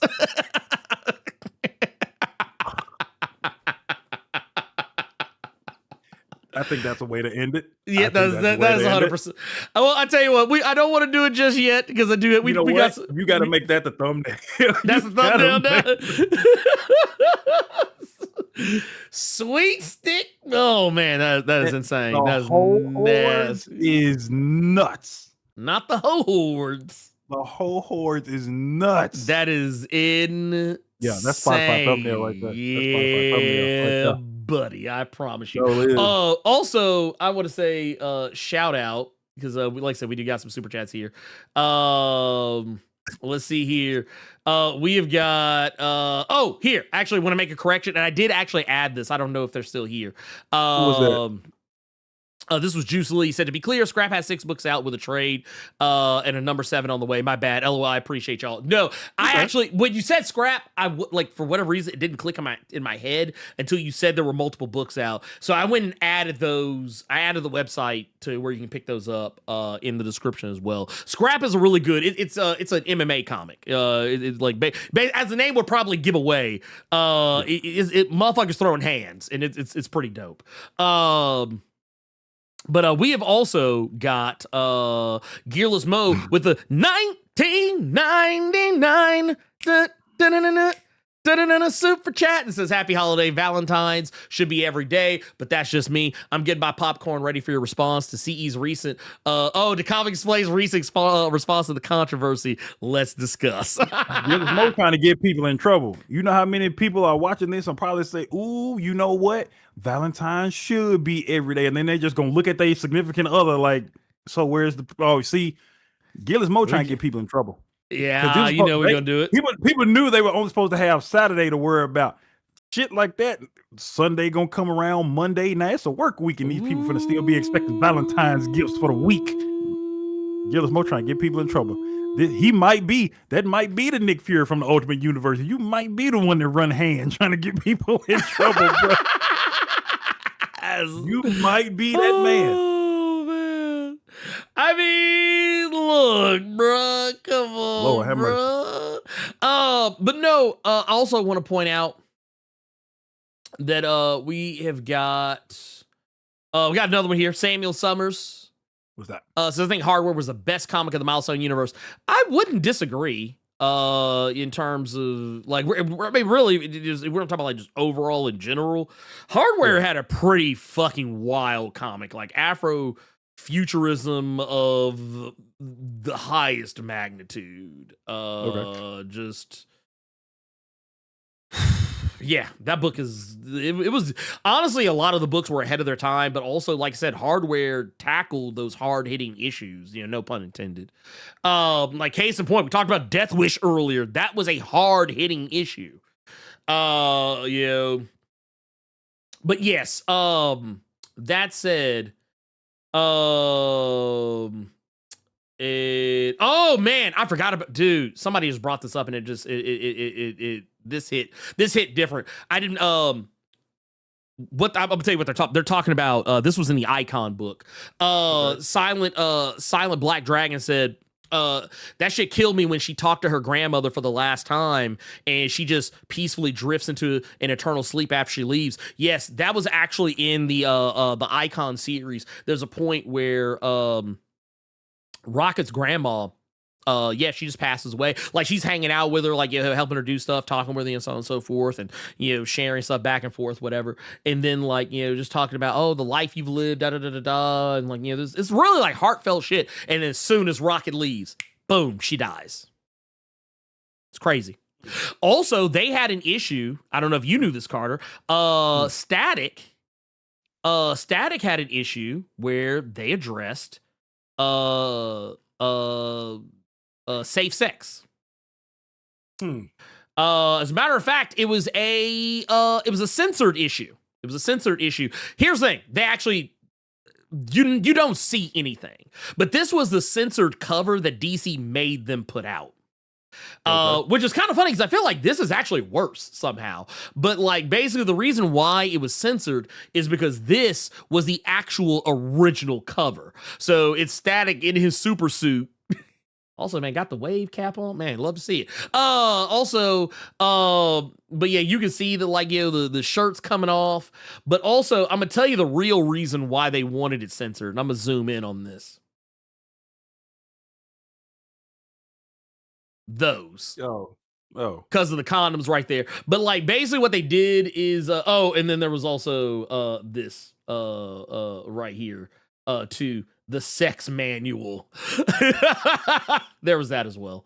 But no, this was the issue where Static, who at the time, this is a character I wouldn't expect a lot of people to remember if you only read the new shit. This is where him and I believe it was Daisy were hooking up, and basically there's I forgot about the hand. Yeah, I see the hand. Look, he's like, oh yeah, I got. We going in. We about to go in. But no, this issue, like, it doesn't sexualize the situation. That's the funny thing. It's actually an honest conversation about safe sex. And an honest conversation about two consenting teenagers deciding whether or not they should.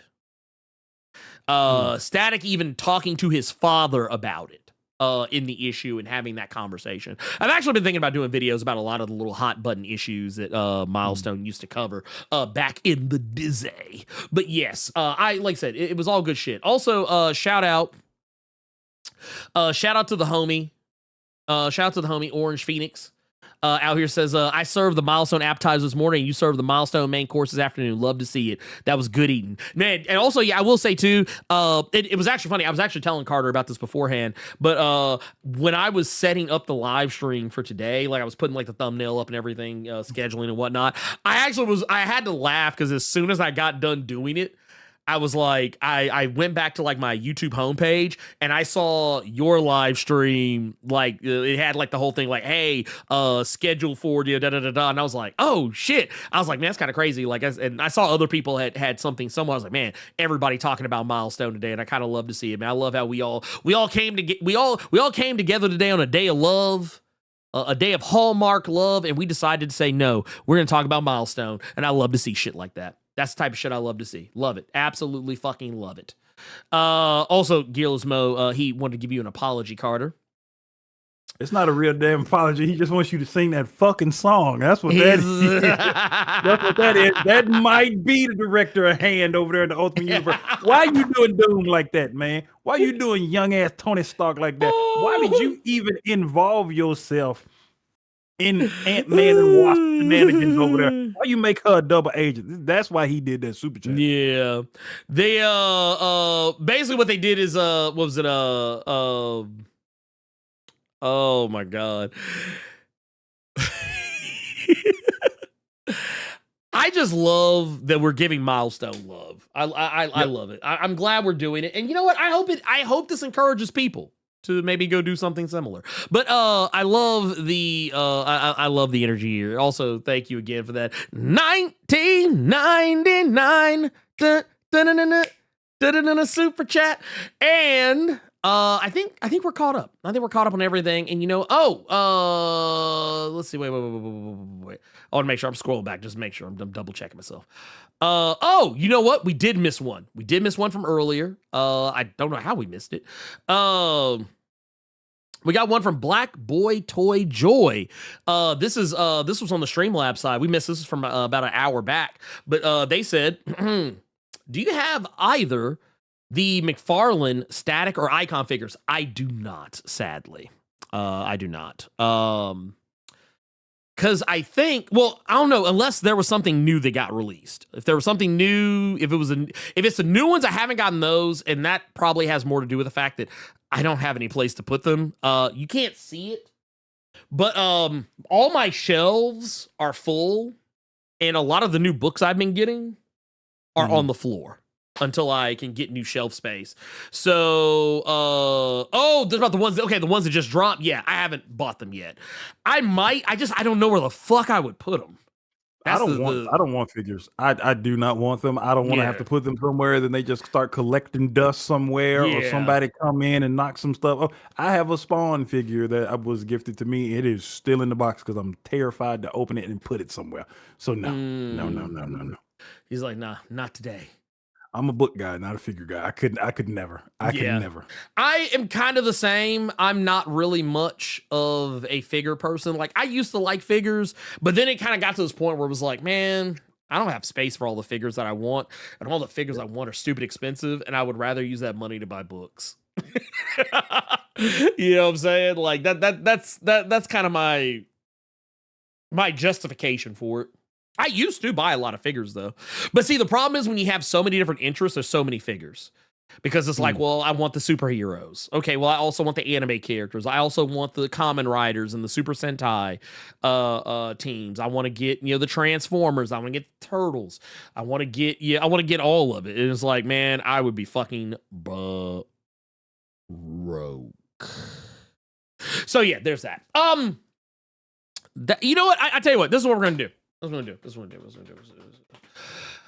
Oh man, some of these, I'm gonna keep it a buck with y'all. I'm tired, and I think we had a good show. Actually, we had a pretty good full show. We're past 3:00 on my side of things, and I think, you know what, we gave you everything. We gave you everything I had in me. I don't think I got anything else. I think I think your boy is pretty tapped. I'm also really fucking hungry. So we're gonna probably go do that. All right. And let's see here. Ooh, man, dude. You know what? I tell you what, I'll give you one tease. If y'all want to know what I'm probably going to go do next, I'm going to give you a hint. And I want to see if you can figure it out.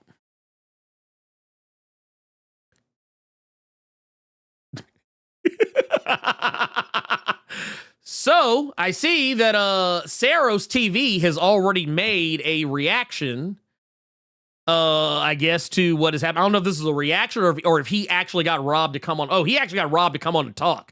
Oh, this is going to be fun. This is going to be fucking fun. I love the thumbnail for this. Do you support Trump? And his responses, it's complicated on the thumbnail. That's interesting. Yeah, we're going to be running through that. I'm going to do that on my own time. I'm not going to waste Carter's on that one. So yeah, we're going to, we're going to go into that. I'll be busy today. I think I'll be busy. Let me tell you something. I love Sears. I actually thought that he gave a very measured and very balanced take. I actually responded to the video in a comment, not like in a video format, but I did respond to the video.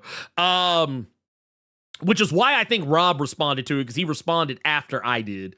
So yeah, I will definitely be taking a look at that. That is going to be fun. So yeah, I will. I'll take a look at it, and Carter and I will be back next week, and we'll talk about some wild shit, some more wild shit. I think next week, Carter, should we tell them what we're going to talk about next week? No, they'll just be able to look what's behind me to see what we're talking about next week as soon as the show starts. Oh, there you go. That's fair. That's fair. They're going to see your fucking thumbnail talking about it. Yeah, that's true. I want to give them a little taste. I want to get a little taste of things to come because, yeah, I want to. We're going to talk about a little book that I've talked about before. We're going to talk about a little more in depth. Yeah. We're going to talk about Far Sector. Okay. That Next boy week, said E&J. Jesus Christ. So yeah, we're gonna talk about Far Sector. For those who know, I'm a huge fan of this. Yeah. And we're gonna spend some time talking about that book, and I think it's gonna be a good time for everybody. I think so. Yeah.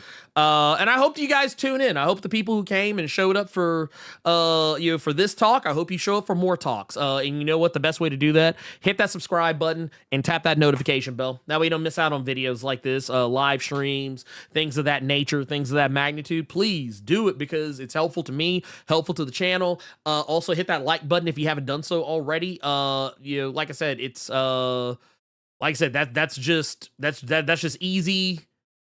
That's just easy work right there. That's just easy work right there. It's the lifeblood of the channel for the most part. And as other people have mentioned, if you're watching this on mobile, use your hype the video up. Let's get this out here, man, because I want more people to be talking about Milestone. I think this is probably one of the most important live streams that we have ever done. And I want to say, make sure you're also going out and picking up the new History of DC Comics, the Dakota Incident, this February the 25th. Treat the shit like fucking Air Force Ones. Give me 2 pair. God damn it. Do it like that.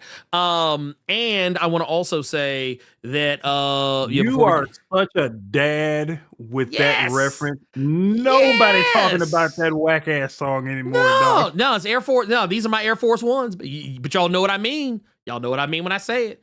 Y'all know what I mean. Yeah, you know what I mean. But no, that said, I do have a video that I'm going to be putting up here very shortly, or maybe I might save it for tomorrow. We'll save it for tomorrow. And yeah. Anyway, I love you guys so much. Thank you all for your time, your energy, hanging out with us. And for the people that had a bad time, well, I apologize. While I am sad for you, while I hate that you didn't have fun for whatever reason or another, that sucks. However, wouldn't let that shit happen to me though. Anyway, we up out of here, and we love you. And you know what? Rob of Comics Explained. We're coming for you, nigga.